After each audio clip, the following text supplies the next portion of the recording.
বিল্লাহি মিনাশ শাইতানির রাজিম বিসমিল্লাহির রহমানির রহিম ইন্নাল্লাহা ওয়া মালাইকাতাহু ইউসাল্লুনা আলান নবী ইয়া আইয়ুহাল্লাযীনা আমানু সাল্লু আলাইহি ওয়া সাল্লিমু তাসলিমা আল্লাহুম্মা আমিন ربنا ظلمنا أنفسنا وإن لم تغفر لنا وترحمنا لنكونن من الخاسرين أي الله تعالى হাজার হাজার মুসলমান নরনারী কোরআনে কারীমের তাফসীরের মাহফিলে চট্টগ্রাম প্যারেড ময়দানে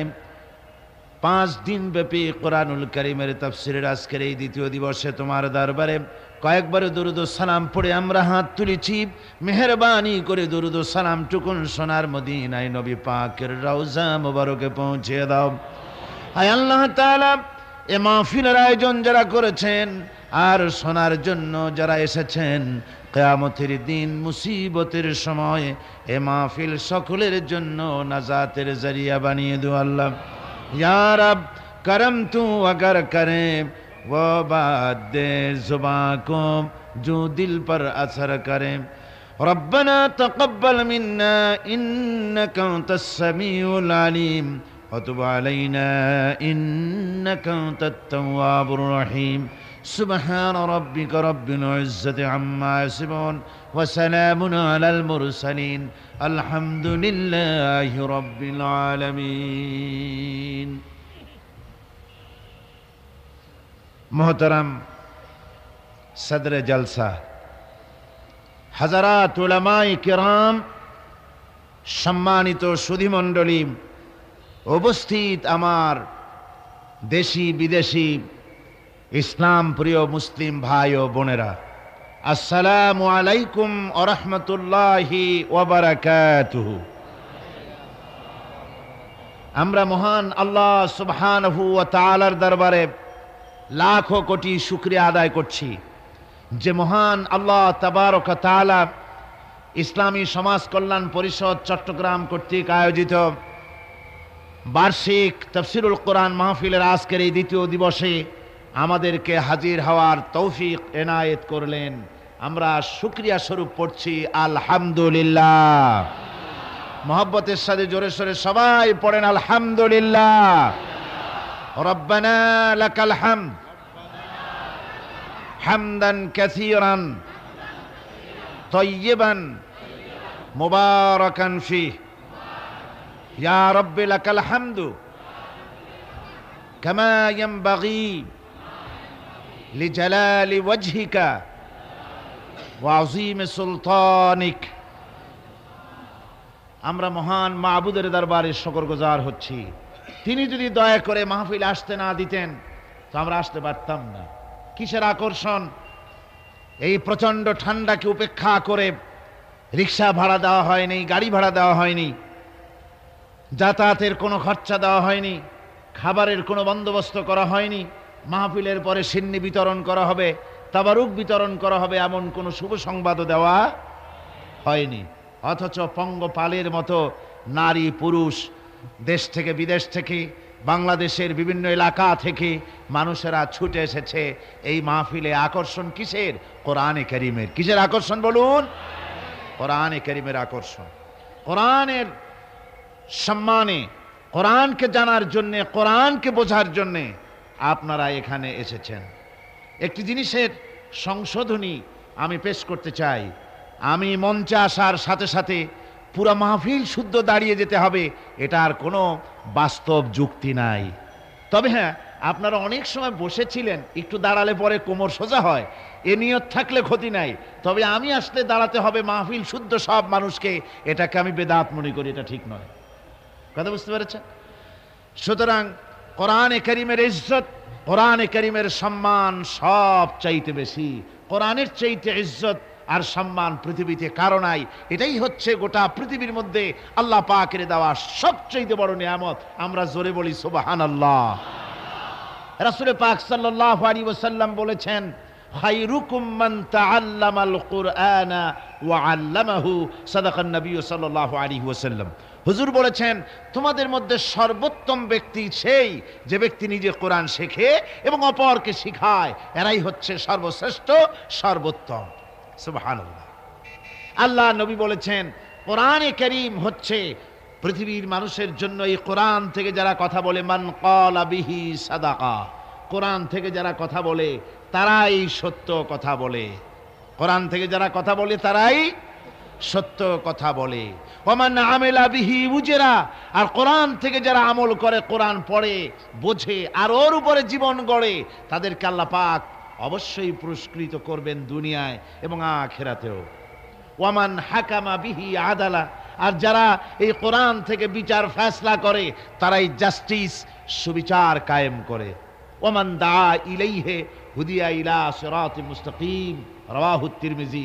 রাসূল পাক সাল্লাল্লাহু আলাইহি ওয়াসাল্লাম বলছেন, এই কোরআনের দিকে যারা দাওয়াত দেয় তারাই সঠিক পথের দাওয়াত দেয়, সোজা পথের দাওয়াত দেয়। যে দাওয়াত, যে রাস্তা সহজ সরল সঠিক, যার শুরু হয়েছে পৃথিবী থেকে আর শেষ হয়েছে জান্নাতুল ফেরদাউসে গিয়ে। সুবহানাল্লাহি ওয়া বিহামদি। তো আল্লাহর নবী বলছেন, কোরআনের দাওয়াত যারা দেয় তারাই সঠিক দাওয়াত দেয়। আর আমার সমাজে বলে, কোরআনের দাওয়াত যারা দেয় তারা সাম্প্রদায়িক, কোরআনের দাওয়াত যারা দেয় তারা মৌলবাদী, কোরআনের দাওয়াত যারা দেয় তারা হচ্ছে ফান্ডামেন্টালিস্ট, তারা রক্ষণশীল, তারা প্রতিক্রিয়াশীল, তারাই হলো সাম্প্রদায়িক। কানার নাম পদ্মলোচন, খেরাত কা নাম রাখ দিয়া জনুন, আর জনুন কা নাম খেরাত। পাগলপনার নাম বুদ্ধিপনা, আর বুদ্ধিপনার নাম পাগলপনা। এভাবে উল্টে গিয়েছে, ওলট পালট করে দিয়েছে আমাদের দেশের তথাকথিত এক শ্রেণীর রাজনীতিবিদ এবং তথাকথিত এক শ্রেণীর বুদ্ধিজীবী। তারা কোরআনে কারীমকে, কোরআনের দাওয়াতকে তারা মনে করে এটা সাম্প্রদায়িক। জোরে কর নাউজুবিল্লাহ। অথচ কোরআনের দাওয়াতই হচ্ছে কেবলমাত্র সঠিক দাওয়াত। আমি আজ ভূমিকা বাড়াবো না, যেহেতু রাত মোটামুটি ঠান্ডার রাত, শীতের রাত বেশ অগ্রসর হয়েছে, সেজন্য ভূমিকার দিকে না গিয়ে একেবারে সরাসরি কালকে যেখান থেকে শেষ করেছিলাম ওখান থেকেই শুরু করা যাক।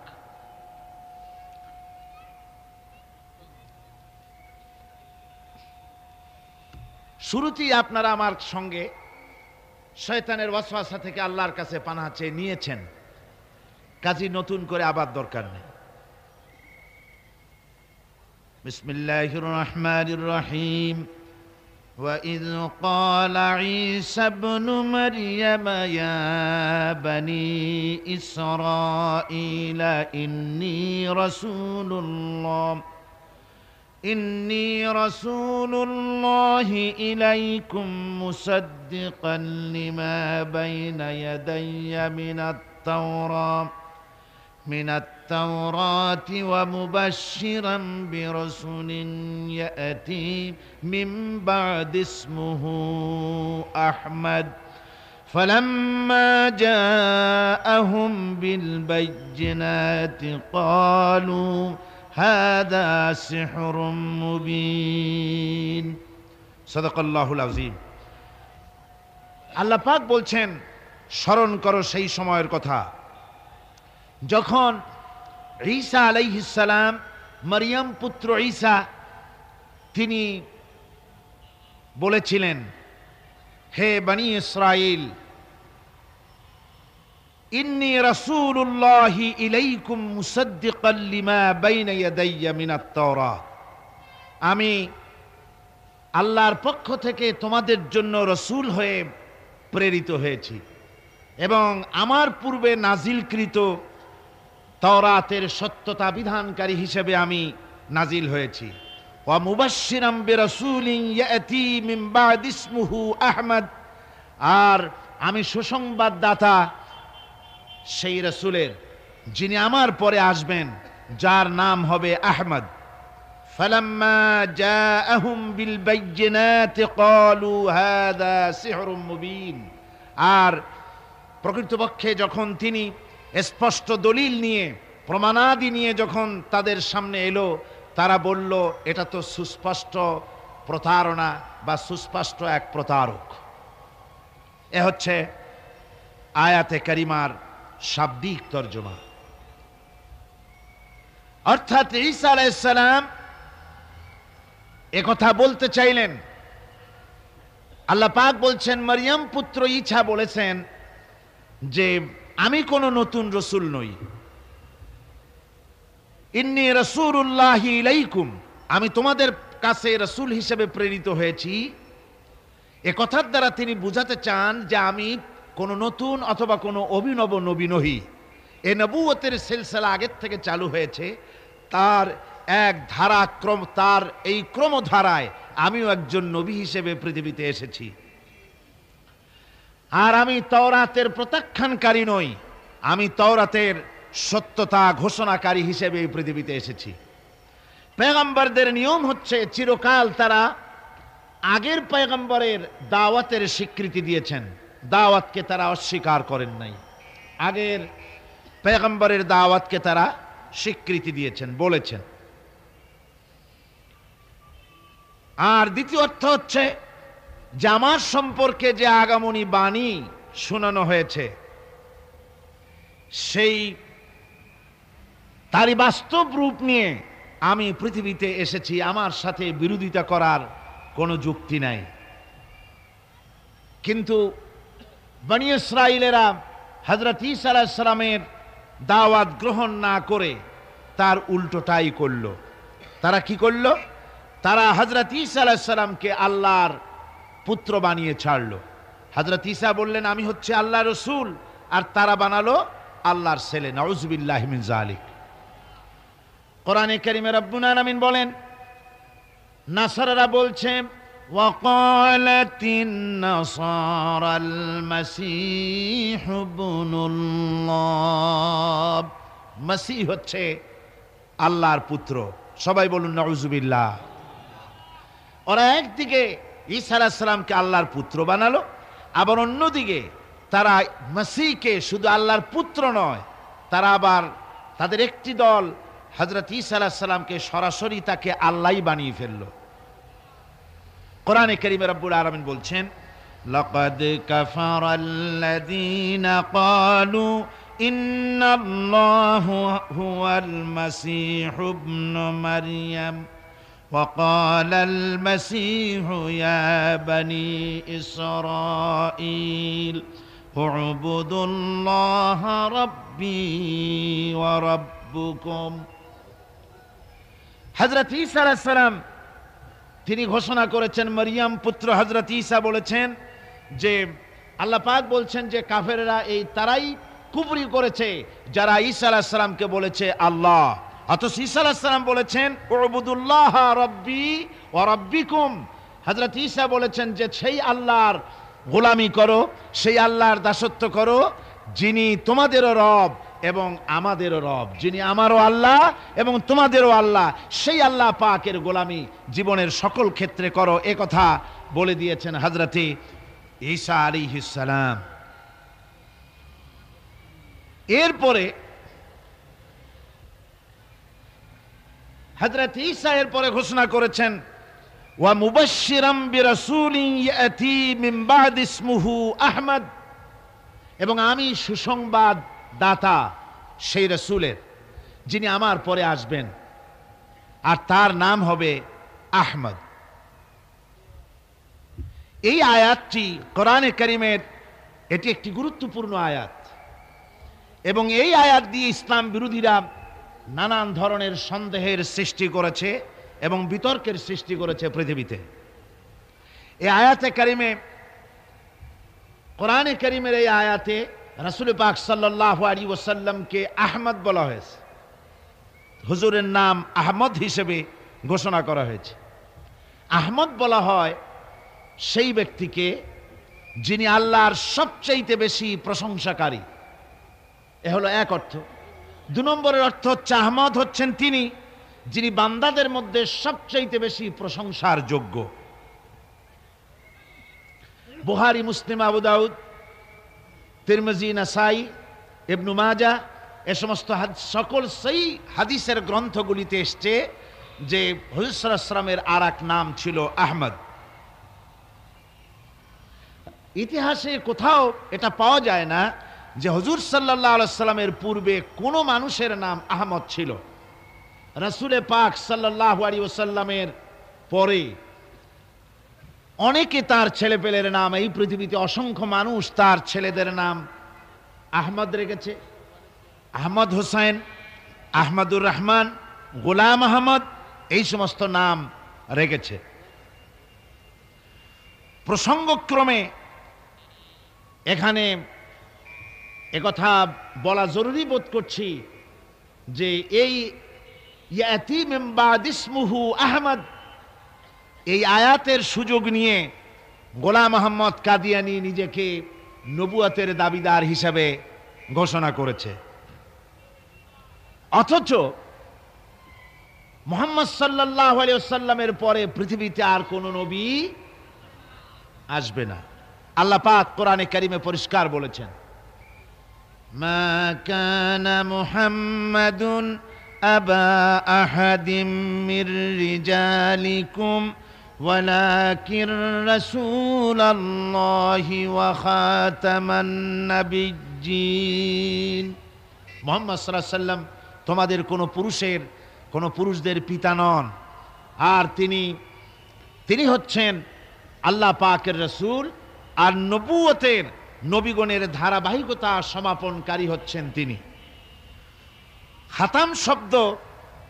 খাতাম শব্দ কোরআনে কারিমে বিভিন্ন অর্থে এসেছে। এর এক অর্থ হচ্ছে মোহর, এক অর্থ হচ্ছে মুখ বন্ধ করা, এক অর্থ হচ্ছে সিল। এরকম বিভিন্ন অর্থে কোরআনে কারিমের মধ্যে খাতাম শব্দ এসেছে। যেমন এক জায়গায় এসেছে ওয়ায়ুসকাউনা মির রাহিকিম মাখতুম, অর্থাৎ জান্নাতি লোকদেরকে উত্তম ভাবে মুখবন্ধ শরাব পান করতে দেওয়া হবে, যার মুখ বন্ধ থাকবে। খিতামুহু মিস্ক, তা থাকবে মিস্ক দিয়ে, মিস্কের সিল লাগানো থাকবে। এখানে সিল এবং মোহর হিসেবে খিতাম শব্দকে ব্যবহার করা হয়েছে। আবার সূরা ইয়াসিনের ভিতরে এই খাতাম শব্দ ব্যবহার করা হয়েছে মুখ বন্ধ করে দেওয়া হিসেবে। আল ইয়াউমা নাখতিমু আলা আফওয়াহিহিম ওয়া তুকাল্লিমুনা আইদিহিম ওয়া তাশহাদু আরজুলুহুম বিমা কানু ইয়াকসিবুন। কিয়ামতের দিন আল্লাহ রাব্বুল আলামিন মুখ বন্ধ করে দেবেন কাফেরদের, বেঈমানদের মুখের উপরে মোহর লাগিয়ে দেবেন, সে আর কথা বলতে পারবে না। এখানে খাতাম মুখ বন্ধ করা হিসেবে এ শব্দ এখানে এসেছে। অন্য আয়াতে এসেছে খাতামাল্লাহু আলা কুলুবিহিম, আল্লাহ তাদের অন্তঃকরণের ভিতরে মোহর লাগিয়ে দিয়েছেন, এখানে মোহর হিসেবে এসেছে। আর মা কানা মুহাম্মাদুন আবা আহাদিম মির রিজালিকুম ওয়ালাকিন রাসূলুল্লাহি ওয়া খাতামান নাবিয়্যিন, এখানে খাতাম শব্দ এসেছে সমাপনকারী হিসাবে। অর্থাৎ নবুয়তের যে ক্রমধারা চলে আসছিল হযরত আদম আলাইহিস সালাম থেকে, সেই নবুয়তের ক্রমধারা মুহাম্মদ সাল্লাল্লাহু আলাইহি ওয়াসাল্লামকে দিয়ে সমাপন করা হয়েছে। হুজুরের পরে পৃথিবীতে আর কোন নবী আসবেন না, পরিষ্কার কথা। হুজুর সাল্লাল্লাহু আলাইহি ওয়াসাল্লাম বলেছেন, তিনি বলেছেন যে একটা বিল্ডিং, সেই ইমারতের একটা জায়গায় একটা ইট নাই। এই অবস্থায় লোকেরা বিল্ডিং এর সৌন্দর্য বর্ণনা করতেছে, তারপরে বলতে গিয়ে বলছে এইখানে যদি ইটটা পরিপূর্ণ হতো তাহলে এই বিল্ডিং এর সৌন্দর্য বাড়ত। হুজুর সাল্লাল্লাহু আলাইহি ওয়াসাল্লাম বলছেন, নবুয়তের ইমারতের সেই ইটখানা, শেষ ইটখানা আমি, যে আমাকে দিয়ে নবুয়তের ইমারতকে আল্লাহ পাক পরিপূর্ণ করে দিয়েছেন। সুতরাং আমার পরে আর কোন নবী আসবে না। কাজী গোলাম মোহাম্মদ সহ দুনিয়াতে যত লোক রাসূলের পরে নবুয়তের দাবি করেছে সবগুলি মিথ্যা, সবগুলি কি? সবগুলি কাযযাব, মিথ্যেবাদী। এই পৃথিবীতে নবী আসার কারণ তিনটা হতে পারে। নবী আসার জন্য যত কারণ আমরা লক্ষ্য করেছি তার মধ্যে তিনটি কারণ প্রধান। প্রথম কারণ হচ্ছে, এক, প্রথম নবীর শিক্ষা বিলুপ্ত হয়ে গেছে, নতুন করে সেই শিক্ষা পেশ করার প্রয়োজন, তাই নতুন একজন নবীর দরকার। আপনারা বলেন, রাসূল পাক সাল্লাল্লাহু আলাইহি ওয়াসাল্লামের কোনো হেদায়েত, তার কোনো শিক্ষা বিলুপ্ত হয়েছে? তার একটি বাণীও কি পৃথিবী থেকে মুছে গিয়েছে? একটি বাণীও মুছে যায়নি, একটা কথাও দুনিয়া থেকে মুছে যায়নি। সুতরাং নতুন নবীর কোনো প্রয়োজন নাই। দুই নম্বরে, প্রথম নবীর শিক্ষা বিশেষ এক জাতির জন্য ছিল, অন্যান্য জাতির জন্য তার শিক্ষা নাই। এই জন্য অন্যান্য জাতির উদ্দেশ্যে নতুন একজন পয়গম্বরের প্রয়োজন। আপনারা বলুন, রাসূল পাক সাল্লাল্লাহু আলাইহি ওয়াসাল্লামের শিক্ষা শুধু মুসলমানের জন্য না তাম পৃথিবীর মানুষের জন্য? সুতরাং দ্বিতীয় কারণও প্রয়োজন হলো না পৃথিবীতে নবী আসা। তৃতীয় কারণ হচ্ছে, নবীর শিক্ষা এই পৃথিবী থেকে রাসূল পাক সাল্লাল্লাহু আলাইহি ওয়াসাল্লামের শিক্ষা পরিপূর্ণভাবে তিনি দুনিয়ার মানুষের সামনে দিয়েছেন। তার শিক্ষা অপূর্ণ নয়, শিক্ষাও পূর্ণাঙ্গ। কাজেই পূর্ণাঙ্গ এই শিক্ষাকে আবার ঝালাই করার জন্য নতুন কোন নবীর এই পৃথিবীতে আগমনের কোনো প্রয়োজন নাই। রাসূল পাক সাল্লাল্লাহু আলাইহি ওয়াসাল্লাম কোনো বিশেষ জাতির জন্য নবী হয়ে আসেননি, অন্যান্য নবীরা ছিলেন বিশেষ জাতির জন্য। প্রত্যেক নবী তার গোত্রের জন্য এসেছেন। কোরআনে কারিমে বলা হয়েছে, নূহ আলাইহিস সালামকে ওয়ালাকাদ আরসালনা নূহান ইলা কওমিহি, আমি নূহ আলাইহিস সালামকে তার কওমের জন্য পাঠিয়েছি। শুআয়ব আলাইহিস সালামকে মাদিয়ানবাসীদের জন্য পাঠিয়েছি। কিন্তু হুজুর সম্পর্কে কথা বলা হয়নি যে আমি মুহাম্মদ সাল্লাল্লাহু আলাইহি ওয়াসাল্লামকে এই পৃথিবীতে কুরাইশদের জন্য পাঠিয়েছি, এমন কথা বলা হয়েছে? বলা হয়নি। আল্লাহ রাব্বুল আলামিন মুহাম্মদ সাল্লাল্লাহু আলাইহি ওয়াসাল্লাম সম্পর্কে বলেছেন, ওয়ামা আরসালনাকা ইল্লা কাফাতান লিন-নাসি বাশীরাও ওয়া নাযীরা। আমি আপনাকে, আল্লাহ বলছেন, আমি ও নবী আপনাকে तमाम পৃথিবীর মানুষের জন্য সুসংবাদ প্রদানকারী এবং ভীতি প্রদর্শনকারী হিসেবে পাঠিয়েছি।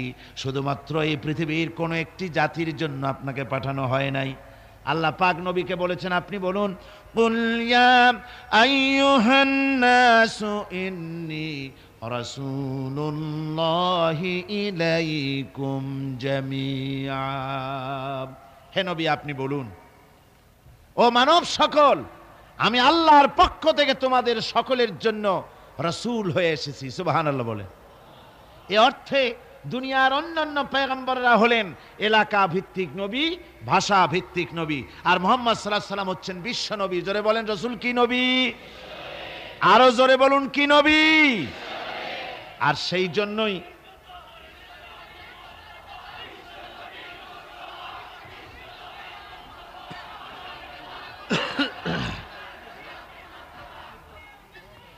আমার ভাইয়েরা, অন্য আয়াতে আল্লাহ পাক বলছেন, তাবারাকাল্লাযী নাযালাল ফুরকানা আলা আবদিহি লিয়াকুনা লিল আলামিনা নাযীরা।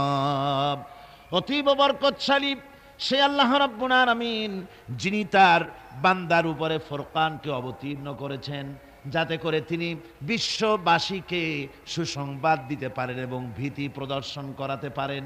রাসূলকে তার বান্দার উপর ফুরকান অবতীর্ণ করেছেন। বান্দাকে? মুহাম্মদ সাল্লাল্লাহু আলাইহি ওয়াসাল্লাম। বান্দাকে? মুহাম্মদ সাল্লাল্লাহু আলাইহি ওয়াসাল্লাম। তার উপরে কোরআন অবতীর্ণ করা হয়েছে কি কারণে? লিয়াকুনা লিল আলামিনা নাযীরা, যাতে করে বিশ্ববাসীকে তিনি সতর্ক করে দিতে পারেন, পরকাল সম্পর্কে, আল্লাহ সম্পর্কে হুঁশিয়ারি করে দিতে পারেন পৃথিবীর মানুষগুলিকে। এরপরে অন্য আয়াতে আল্লাহ পাক রাসূলকে বলছেন, ওয়ামা আরসালনাকা ইল্লা রাহমাতান লিল আলামিন। নবী হে, আমি আপনাকে সমগ্র সৃষ্টি জগতের জন্য আমি আপনাকে করুণার মূর্ত প্রতীক করে পাঠিয়েছি। সুবহানাল্লাহ। আপনি করুণার মূর্ত প্রতীক। সমস্ত সৃষ্টি জগতের জন্য আমি আপনাকে আমার দয়া হিসাবে, করুণা হিসাবে পাঠিয়েছি। হুজুর সাল্লাল্লাহু আলাইহি ওয়াসাল্লাম বলেছেন, বুইসতু ইলাল আহমারে ওয়াল আসওয়াদ, আমি সাদা কালো জাতি ধর্ম বর্ণ বিশেষে সকলের জন্য আমি নবী হিসাবে এসেছি। হুজুর আলো বলেছেন, কানান নবিয়্যু ইউবাসু ইলা কওমিহি খাসসা ওয়া বুইসতু ইলান নাসি আম্মা। বুখারী ও মুসলিম, বুখারী মুসলিমের হাদিসে এসেছে, রাসূল পাক সাল্লাল্লাহু আলাইহি ওয়াসাল্লাম বলেছেন, দুনিয়ার সমস্ত পয়গম্বরেরা এসেছেন নিজের কওমের জন্য, আর আমি এসেছি গোটা পৃথিবীর সকল মানুষের জন্য নবী হয়ে। সুবহানাল্লাহি ওয়া বিহামদিহি। সুতরাং মুহাম্মদ সাল্লাল্লাহু আলাইহি ওয়াসাল্লাম হচ্ছেন বিশ্বনবী, তারপরে আর কোন নবী এই পৃথিবীতে আসবে না। আর কোন নবী আসবেন? এই পৃথিবীতে আর কোন নবী আসবেন না। হুজুর সাল্লাল্লাহু আলাইহি ওয়াসাল্লাম অন্য হাদিসে বলেছেন, তিরমিজি শরীফের হাদিসে এটা এসেছে, ক্বালা রাসূলুল্লাহ সাল্লাল্লাহু আলাইহি ওয়াসাল্লাম আন্না রিসালাতা ওয়ান নবুওয়া কাদ ইনকাতাত ফালা রাসূলা বাদি ওয়ালা নবুওয়া। রিসালাতের সিলসিলা কাট অফ হয়ে গিয়েছে, আমার পরে আর কোন নবী আসবে না, আমার পরে আর কোন রাসূল আসবে না। বাইহাকী শরীফের হাদিসে এসেছে, রাসূল পাক সাল্লাল্লাহু আলাইহি ওয়াসাল্লাম বলেছেন, লা নবিয়্যা বাদি ওয়ালা উম্মাতা বাদি, আমার পরে কোন নবীও আসবে না, আমার পরে কোন উম্মতও আসবে না। আমি শেষ নবী আর আমার উম্মত শেষ উম্মত। নতুন করে কোন উম্মত, নতুন করে কোন নবীও আসবে না, নতুন করে কোন উম্মতও আসবে না। নবী বলি না, আমরা বলি গোলাম মুহাম্মদকে উম্মতি নবী। রাসূল পাক সাল্লাল্লাহু আলাইহি ওয়াসাল্লাম পরিষ্কার বলেছেন, আমার পরে রাসূল নবী উম্মত কিছুই আসবে না, আমি শেষ পয়গম্বর আর আমার উম্মতি হচ্ছে শেষ উম্মত। আমার ভাইয়েরা, রাসূল পাক সাল্লাল্লাহু আলাইহি ওয়াসাল্লাম বলেছেন যে আমার পরে 30 জন লোক মিথ্যেবাদী, তারা নবুয়তের দাবি করবে। কতজন? 30 জন মিথ্যেবাদী, তারা নবুয়তের দাবি করবে। হুজুর বলেছেন আমার পরে নবী আসবে না। কোরআনে কারীমের মধ্যে, কোরআনে কারীমের দলিলের পর, কোরআন এবং সুন্নাহর দলিলের পর সর্বশ্রেষ্ঠ গ্রহণযোগ্য দলিল হচ্ছে সাহাবায়ে কেরামদের ইজমা। এটা হলো 3 নম্বরের সবচেয়ে বড় দলিল। 1 নম্বরে মুসলমানদের দলিল হচ্ছে কোরআন। 1 নম্বরে দলিল কি? কোরআন। 2 নম্বরে কি? হাদিস। 3 নম্বরে সাহাবায়ে কেরামদের ইজমা। এটা হচ্ছে 3 নম্বরের দলিল। সমস্ত সাহাবায়ে কেরাম রিদওয়ানুল্লাহ তাআলা আলাইহিম আজমাইন, তারা একমত যে রাসূল পাক সাল্লাল্লাহু আলাইহি ওয়াসাল্লামের পরে যদি কেউ নবুয়তের দাবি করে তাহলে সে কাফের, আর তাকে হত্যা করা ওয়াজিব, তার বিরুদ্ধে লড়াই করা ওয়াজিব, জিহাদ করা ওয়াজিব। সে দাবি করলো, সে মনে করলো যে নবুয়ত হচ্ছে একটা ব্যবসা। মুহাম্মদ সাল্লাল্লাহু আলাইহি ওয়াসাল্লামের কিছু ছিল না, নবুয়তের দাবি করলো, গনিমতের মাল আসলো, টাকা পয়সা আসলো, তারপর রাজত্ব হয়ে গেল। এগুলো তো কম কথা না। তো আমিও যদি নবুয়তের দাবি করি তাহলে এরকমের একটা ব্যবসা আমিও করতে পারবো। এই চিন্তা ভাবনা করে নবুয়তের দাবি করে বসলো। নবুয়তের দাবি করে সে প্রচার করে বেড়াতে লাগলো আমি নবী। তারপর তার উম্মতেরা বলল যে আচ্ছা আপনি তো নবী বুঝলাম, তা মুহাম্মদ সাল্লাল্লাহু আলাইহি ওয়াসাল্লামের উপরে ওহী নাজিল হয়, আপনি তো কোনো নতুন ওহী আমাদের দিতে পারলেন না, কোনো সূরাও এ পর্যন্ত আসলো না। মুসাইলামা কাজ্জাব বলল, দেখো কেবল না নবী হলাম, একটু সময় দাও ওহী আসা। কিছুদিন পর বলল যে সূরা একটা এসে গেছে। বলে কি? সে সূরা কাউসারের একটা প্যারোডি তৈরি করলো।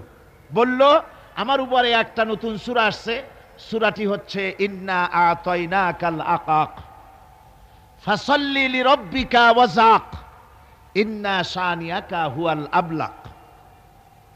এর অর্থ হচ্ছে আমি তোমাকে আকাক পক্ষী দান করেছি। আর আকাক পক্ষী বলা হয় হুতুম পেঁচাকে। ও যে কায়দার নবী, পাখিটাও পাইছে সেই কায়দারই। তারপরে ফাসাল্লি লিরাব্বিকা ওয়াজাক, সুতরাং তোমার প্রভুর উদ্দেশ্যে নামাজ পড়ো আর জোরে সোরে চিৎকার করো। মনে রেখো তোমার দুশমন হবে শ্বেত এবং কৃষ্ণ বর্ণের। এর না আছে কোনো গোড়া, না আছে এর মাথা, না আছে এর কোনো অর্থ, না আছে কিছু। এই জাতীয় সূরা দেখিয়া উম্মতেরা বলল, কি যে আশ্চর্য কথা, মুহাম্মদ সাল্লাল্লাহু আলাইহি ওয়াসাল্লামের উপরে যে সূরা নাজিল হয়েছে তা পড়তে কত সুন্দর, কত ভাব গম্ভীর, আর এ কি একটা সূরা নাজিল হলো। তারা নিজেরা বলা কওয়া করলো। আর একবার ধরল মুসাইলামাকে, তারা বলল মুহাম্মদ সাল্লাল্লাহু আলাইহি ওয়াসাল্লাম তাকে তার উম্মতেরা তাদের বাগানে নিয়ে যায়, নিলে পরে যে বাগান থেকে তিনি যান গাছে খোরমা না থাকলে খোরমা হয়ে যায়, কোনো পানি শূন্য কুয়ার কাছ থেকে গেলে তার বরকতে কুয়ায় পানি চলে আসে। তো আপনি এরকমের কিছু আমাদের দেখান। বলল আমাকেও তোমরা এভাবে নিয়ে যাও। তখন তাকে নিয়ে যাওয়া হলো। দেখলো উম্মতেরা যে এমনই পোড়া কপালে এক নবী তাদের ভাগে পড়ছে, যে বাগান দিয়ে যায় গাছে খোরমা থাকলে খোরমা পড়িয়ে যায়, নষ্ট হয়ে যায়, আর কোনো পানিওয়ালা কুয়ার কাছ থেকে হাঁটলে সে কুয়া থেকে পানিও শেষ হয়ে যায়। এরপরে তার সাহস বাড়লো। মুসাইলামায়ে কাজ্জাব রাসূল পাক সাল্লাল্লাহু আলাইহি ওয়াসাল্লামের কাছে এক চিঠি লিখলো। সে চিঠির ভাষা ছিল, মিন মুসাইলামাত রাসূলিল্লাহ ইলা মুহাম্মাদুর রাসূলুল্লাহ সালামুন আলাইকুম আম্মা বাদ ফাইন্নী আশরাকতু ফিল আমর ওয়া ইন্না লানা নিসফাল আরদ ওয়া লিকুরাইশিন নিসফাল আরদ ওয়ালাকিন্না কুরাইশান কওমান ইয়াতাদুন। সে চিঠি লিখলো যে মুসাইলামা আল্লাহ রসুলের পক্ষ থেকে নাউজুবিল্লাহ মুহাম্মদ সাল্লাল্লাহু আলাইহি ওয়াসাল্লামের কাছে এই চিঠি পাঠানো হচ্ছে। ফাইন্নী কাদ আশরাকতু ফিল আমরি মাক, আমি হচ্ছি আপনার নবুয়তের একজন অংশীদার। এই হিসাবে পৃথিবীর অর্ধেক হচ্ছে আমার আর অর্ধেক হচ্ছে কোরাইশদের। কিন্তু কোরাইশরা বিষয়টা বুঝতে না পেরে আমার সাথে বাড়াবাড়ি করতেছে। হুজুর সাল্লাল্লাহু আলাইহি ওয়াসাল্লাম এই চিঠির জবাব দিলেন। হুজুর লিখলেন, বিসমিল্লাহির রহমানির রহিম মিন মুহাম্মাদুর রাসূলুল্লাহ সাল্লাল্লাহু আলাইহি ওয়াসাল্লাম ইলা মুসাইলামাতিল কাজ্জাব আসসালামু আলা মান ইত্তাবাআল হুদা আম্মা বাদ ফাইন্নাল আরদা লিল্লাহি ইউরিসুহা মিন ইবাদিহি ওয়াল আকিবাতু লিল মুত্তাকিন। রাসূল পাক সাল্লাল্লাহু আলাইহি ওয়াসাল্লাম লিখলেন, এই চিঠি যাচ্ছে মুহাম্মদ সাল্লাল্লাহু আলাইহি ওয়াসাল্লামের কাছ থেকে মুসাইলামায়ে কাজ্জাবের কাছে। শুনে রাখো, শান্তি বর্ষিত হোক তার প্রতি যিনি হেদায়েত প্রাপ্ত। এই পৃথিবীর উত্তরাধিকারী হচ্ছে কেবলমাত্র আল্লাহ পাকের সেই সব বান্দারা যারা নাকি আল্লাহর গোলাম, আল্লাহর একান্ত আল্লাহর আইন এবং কানুনকে মেনে যারা চলে, আর পরকাল হচ্ছে সেই সমস্ত লোকেদের জন্যই। মুসাইলামায়ে কাজ্জাবের মুয়াজ্জিন যারা, তারাও জানতো যে লোকটা মিথ্যেবাদী। তো কিছু মাল পানি পাওয়া যায়, টাকা পয়সা পাওয়া যায়, সাথে থাকলে কিছু খাওয়াটাও যায়, এই জন্য তার সাথে থাকতো। রাসূলুল্লাহর মুয়াজ্জিন আযান দিতেন, আশহাদু আন্না মুহাম্মাদার রাসূলুল্লাহ, আমি সাক্ষ্য দিচ্ছি মুহাম্মদ সাল্লাল্লাহু আলাইহি ওয়াসাল্লাম আল্লাহর রাসূল। আর মুসাইলামার মুয়াজ্জিন যে ছিল, সে আযান দিত, আশহাদু আন্না মুসাইলামাতা ইয়াজামু আন্নাহু রাসূলুল্লাহ। ও বলতো, আযান দিত এই কথা বলে যে আমি সাক্ষ্য দিচ্ছি মুসাইলামা মনে করে যে সে আল্লাহর রাসূল। আমার ভাইরা, এরপরে মুসাইলামায়ে কাজ্জাবের বিরুদ্ধে হযরত আবু বকর সিদ্দিক রাদিয়াল্লাহু তাআলা আনহু 40,000 লোকের একটা বিশাল বাহিনী, সাহাবায়ে কেরামদের এক বিশাল বাহিনী পাঠিয়ে দিলেন মুসাইলামায়ে কাজ্জাবের বিরুদ্ধে লড়াই করার জন্য। এর সিবাসালার ছিলেন হযরত খালিদ বিন ওয়ালিদ। এই জিহাদে যাওয়ার সময় ওয়াহশী রাদিয়াল্লাহু তাআলা আনহু, যিনি হযরত হামজা রাদিয়াল্লাহু তাআলা আনহুর কাতিল ছিলেন। হুজুর সাল্লাল্লাহু আলাইহি ওয়াসাল্লাম ফতে মক্কার দিনে সকলকে ক্ষমা করে দিয়েছিলেন, কিন্তু 5 জন নারী আর 6 জন পুরুষ সম্পর্কে বলেছিলেন এদেরকে যেখানে পাও সেখানে হত্যা করো। এর মধ্যে ওয়াহশী একজন। ওয়াহশী বুঝতে পেরেছি মুহাম্মদ সাল্লাল্লাহু আলাইহি ওয়াসাল্লাম আল্লাহর রহমত, করুণার নবী, দয়ার নবী, তার কাছে যদি আমি যেতে পারি তাহলে তিনি আমার সম্পর্কে, যদি তার সামনে যেতে পারি তাহলে তার কঠোর মনোভাব আমার প্রতি নরম হয়ে যাবে। এই মনে করে সাহাবায়ে কেরামদের চোখ এড়াইয়া তিনি হুজুরের সামনে গিয়ে হাজির হয়ে গেলেন। হুজুর তাকে দেখি বললেন, তোমার নাম না ওয়াহশী? তিনি বললেন, হ্যাঁ আমার নাম ওয়াহশী। হুজুর বললেন, তুমি আমার চাচাকে শহীদ করেছো? ওয়াহশী বললেন, জাহালাতের কারণে তা করেছি। হুজুর বললেন, কেমনে শহীদ করেছো আমার চাচাকে, আমার একটু শোনাও। ওয়াহশী বলতে লাগলেন, আমি বল্লম দিয়ে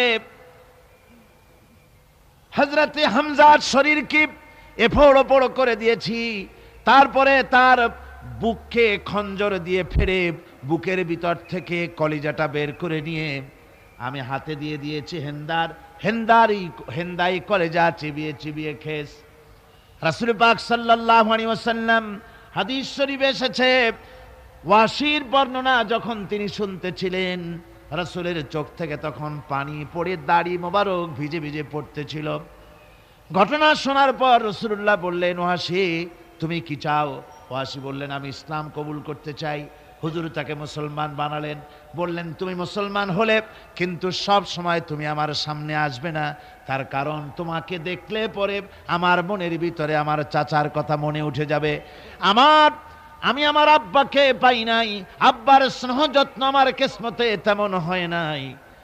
আমার চাচা হামজা আমাকে পিতার মতো করে আমাকে স্নেহ করেছে, তোমাকে দেখলে পরে তার কথা মনে পড়বে, সুতরাং তুমি সবসময় আমার সামনে আসবে না।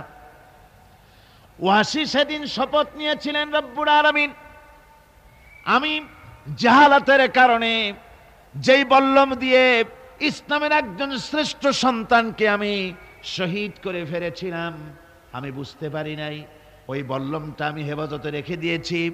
তুমি আমার এই দোয়া মঞ্জুর করো, আমি যেন এই বল্লম দিয়ে এই পৃথিবীর নিকৃষ্ট ইসলামের কোনো দুশ্মনকে যেন আমি শেষ করে দিতে পারি। আল্লাহ পাক দোয়া তার মঞ্জুর করে নিলেন। মুসাইলামা কাজ্জাবের বিরুদ্ধে হযরত আবু বকর সিদ্দিক রাদিয়াল্লাহু তাআলা আনহু যে বাহিনী পাঠালেন, হযরত ওয়াহশী সেই বাহিনীর মধ্যে ছিলেন। আর তিনি সেই বল্লমটা দিয়া, যে বল্লম দিয়ে তিনি হযরত হামজাকে শহীদ করেছিলেন, সেই বল্লমটা দিয়েই ইসলামের নিকৃষ্ট শত্রু মুসাইলামা কাজ্জাবকে দুনিয়া থেকে তিনি বিদায় করে দিলেন। আমার ভাইরা, রাসূল পাক সাল্লাল্লাহু আলাইহি সাল্লামের ইন্তেকালের পর এ পর্যন্ত নবুয়তের যারা দাবি করেছে, এক হিসাবে জানা গেছে 28 জন দাবি করা হয়ে গেছে। রাসূল বলেছেন আমার পরে 30 জন মিথ্যেবাদী নবুয়তের দাবি করবে। কতজন করবে? হয়ে গেছে, বাকি আছে কত? এর মধ্যে গোলাম আহমদ একজন। গোলাম আহমদ দাবি করল যে আমি নবী। তার অনেকগুলি বই কিতাব সে লিখল। বইয়ের মধ্যে এক জায়গায় সে লিখেছে, তার বইয়ে এক জায়গায় লিখেছে যে আমি স্বপ্নে দেখলাম আল্লাহ আমার সামনে উপস্থিত। আল্লাহ আমার সামনে এসেছেন পুরুষের আকৃতিতে, আর আমি তখন স্বপ্নের ভিতরে আমি নিজেকে একজন নারীর মতোই মনে করলাম। স্বপ্নের ভেতরেই আল্লাহ পাক পুরুষ হিসাবে আমাকে ব্যবহার করলেন। আমি স্বপ্নের মধ্যেই গর্ভবতী হলাম এবং স্বপ্নের ভিতরে আমি গোলাম আহমদ মসিহে রূপান্তরিত হয়ে গেলাম। নাউযুবিল্লাহি মিন যালিক। গোলাম আহমদ বলছে, আল্লাহ পাক ওহীর মাধ্যমে আমাকে জানিয়েছেন, আল্লাহ আমাকে বলেছেন, গোলাম আহমদ তুমি হচ্ছ আমার সন্তান তুল্য। নাউযুবিল্লাহি মিন যালিক। এইভাবে অসংখ্য মিথ্যে কথা দিয়ে বইপত্র রচনা করেছে। লোকেরা তার কাছে নবুয়তের প্রমাণ চেয়েছে। আসলে শরীয়তের বিধান হচ্ছে, হুজুরের পরে যদি কেউ নবুয়তের দাবি করে, তাহলে তাকে সে নবী কিনা এর কোনো প্রমাণ তার কাছে চাওয়াও জায়েজ নাই। যেহেতু প্রমাণ চাইতে গেলে বোঝা যায়, সন্দেহ হয়, কিছুটা প্রমাণ দিতে পারলে তাহলে সে নবী হবে। কথা বুঝতে পেরেছেন? এই জন্য রাসূলের পরে যদি কেউ নবুয়তের দাবি করে, তাহলে তার কাছে নবুয়তের দাবির কোনো প্রমাণও চাওয়া যাইবে না। বিনা প্রমাণে রাসূলের পরে নবুয়তের দাবি যেই করবে সে কি হবে? জোরে বলেন, কি হবে? কাফের হয়ে যাবে। দুনিয়ার সমস্ত উলামা, সমস্ত মুহাদ্দিস, সমস্ত মুফাসসির, দুনিয়ার সমস্ত মুফতি সব একমত, কোনো দ্বিমত নাই, গোলাম আহমদ কাদিয়ানী কাফের, তার অনুসারীরাও। তার জামানায় মাওলানা আতাউল্লাহ শাহ বুখারী রহমতুল্লাহ আলাইহি, তার সঙ্গে একটা বহস হলো। যেহেতু গোলাম আহমদ বলেছিল যে আমার এই 40 দিনের মধ্যে কেউ প্রতিবাদ করুক যেগুলি আমার ওহী নয়। হযরতে মাওলানা আতাউল্লাহ শাহ বুখারী রহমতুল্লাহ আলাইহি সেই যুগের একজন শ্রেষ্ঠ আলিম, তিনি বললেন, আমি তোমার কাছে কোনো প্রমাণ চাই না তুমি নবী কিনা, আমি জানি তুমি মিথ্যেবাদী, তবে তোমাকে বলতে হবে তুমি এই শক্তি কোথায় পেলে। গোলাম মোহাম্মদ বলল, কোরআন শরীফই আছে আমার এই শক্তির উৎস। কোথায়? বলল যে এই যে আয়াতটা আমি আপনাদের সামনে তেলাওয়াত করেছি, ঈসা আলাইহিস সালামের ওই কথাই গোলাম মোহাম্মদ বলল যে হযরত ঈসা আমার সম্পর্কে বলেছেন, ইয়াতি মিন বাদি ইসমুহু আহমদ, আমার পরে একজন নবী আসবেন, রাসূল আসবেন, তার নাম হবে আহমদ, আমি সেই আহমদ। মাওলানা আতাউল্লাহ বুখারী বলছেন, তোমার নাম তো আহমদ না, তোমার নাম হচ্ছে গোলাম আহমদ। তার অর্থ হলো হযরত ঈসা আলাইহিস সালাম যে আহমদের কথা বলেছেন, তুমি সেই আহমদের গোলাম। গোলাম আহমদ বললেন, দেখুন আমার নামের প্রথম শব্দ গোলাম, এটা হচ্ছে আমার লকব। আমি আমার নামের লকবটা ছেড়ে দিলাম, বাদ দিয়ে দিলাম, আর ব্যবহার করব না। তাহলে তো আমি আহমদ থাকি, আপনি তো আর আপত্তি করতে পারেন না। মাওলানা বুখারী বললেন, নামের প্রথম শব্দ বাদ দেওয়া যদি জায়েজ হয়, তাহলে তোমার ফতোয়া দিয়ে আমার নামের প্রথম শব্দ বাদ দিয়া দিলাম। আমার নাম আতা আল্লাহ, নামের প্রথম শব্দ আতা বাদ দিয়া দিলাম। তো আতা যদি বাদ দেই তাহলে আল্লাহ হই, আর আল্লাহ হয়ে বলছি তোমার মতো গাধাকে নবুয়াত আমি দেই নাই। এরপর এই পৃথিবীর নিকৃষ্ট পাপী এই কাফেরের মৌত হলো কোথায়? জোরে বলেন, এই কাফেরের মৌত হলো কোথায়? পায়খানার ভেতরে মৌত হয়েছে। আমার বন্ধুগণ, সুতরাং বাংলাদেশে যত কাদিয়ানি আছে, সমস্ত কাদিয়ানিরা কাফের। সমস্ত কাদিয়ানিরা কি? আরো জোরে বলুন, তারা কি? কাদিয়ানিরা মুসলমানদের গোরস্থানে, তাদের মানুষ মারা গেলে মুসলমানদের গোরস্থানে তা দাফন করে না। মুসলমানদের জানাজায় তারা কোনোদিন আসে না। মুসলমানদের কোনো মসজিদে তারা নামাজ পড়তে যায় না। তারা আলাদাভাবে মসজিদ তৈরি করে মসজিদের নামে। গোলাম মোহাম্মদ কাদিয়ানির অনুসারীরা যে মসজিদ করে, ওগুলি মসজিদ নয়, এগুলি মসজিদে জেরার। এগুলি কি? মসজিদে জেরার। এগুলি কখনোই মসজিদের সম্মান পেতে পারে না। তারা কোরআনে কারীমের ব্যাখ্যা নিজেরা করেছে, নিজেরা তৈরি করেছে, যার সাথে আহলে সুন্নাতুল জামাতের হাদিসের কোনো মিল নাই, নিজেরাই করেছে। সুতরাং এই কাদিয়ানীদেরকে সৌদি আরবিয়া সহ মধ্যপ্রাচ্যের 18টি দেশ এবং পাকিস্তান সরকারও নন মুসলিম মাইনরিটি হিসাবে ঘোষণা করেছে। বাংলাদেশ সরকারের কাছে কাদিয়ানীদেরকে অমুসলিম ঘোষণার জন্য দাবি জানানো হচ্ছে দীর্ঘদিন থেকে, কিন্তু যে সরকারি আসে কর্ণপাত করে না।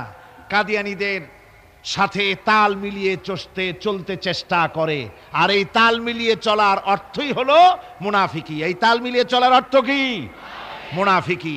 এই মুনাফিকি রোগে বর্তমান সরকারকেও পেয়েছে।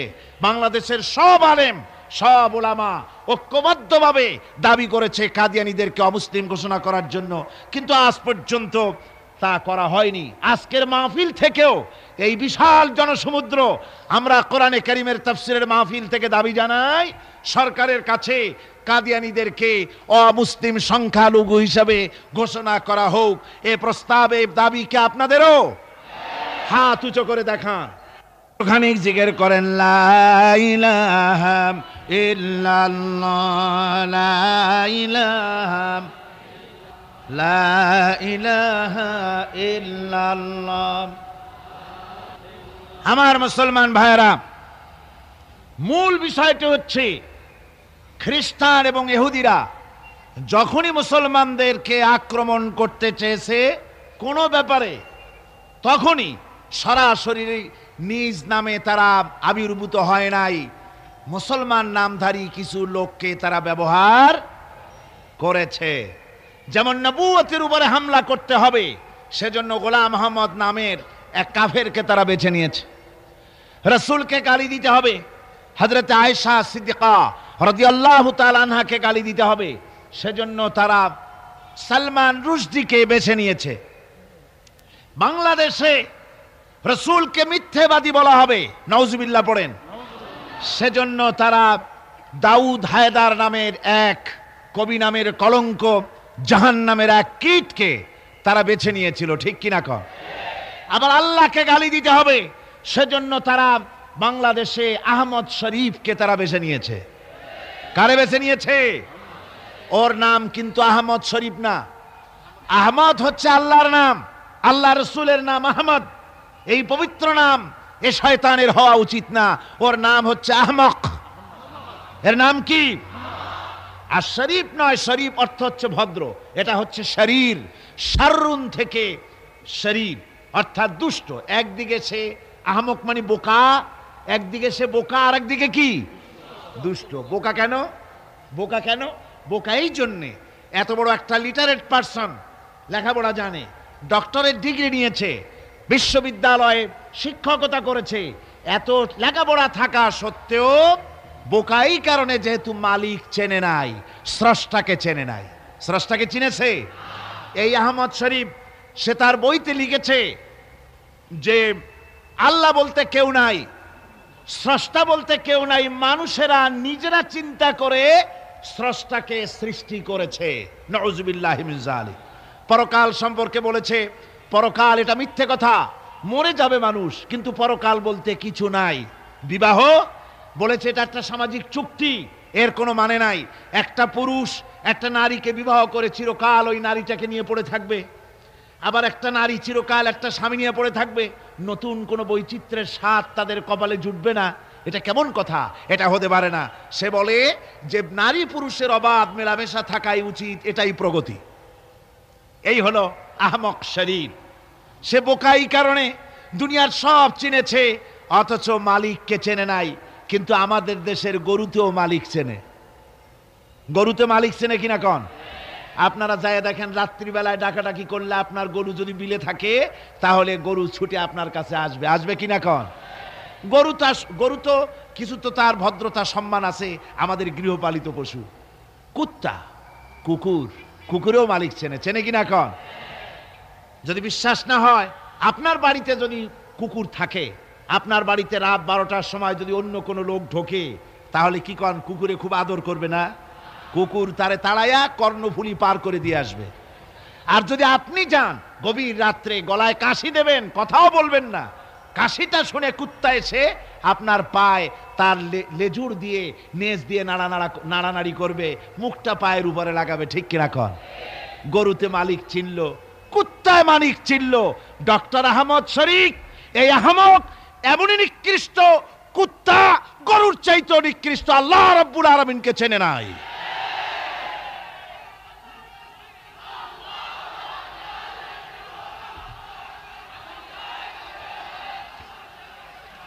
আমার ভাইয়েরা,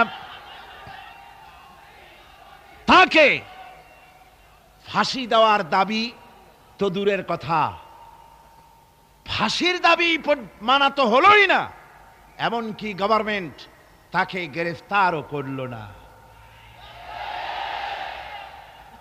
অথচ সংবিধান, বাংলাদেশের সংবিধানের 38 নম্বর ধারার 38 নম্বরের কয়ের উপধারায় একথা পরিষ্কার করে লেখা আছে, ধর্মীয় অনুভূতিতে আঘাত লাগিয়ে কোনো কথা লেখা যাবে না, বলা যাবে না।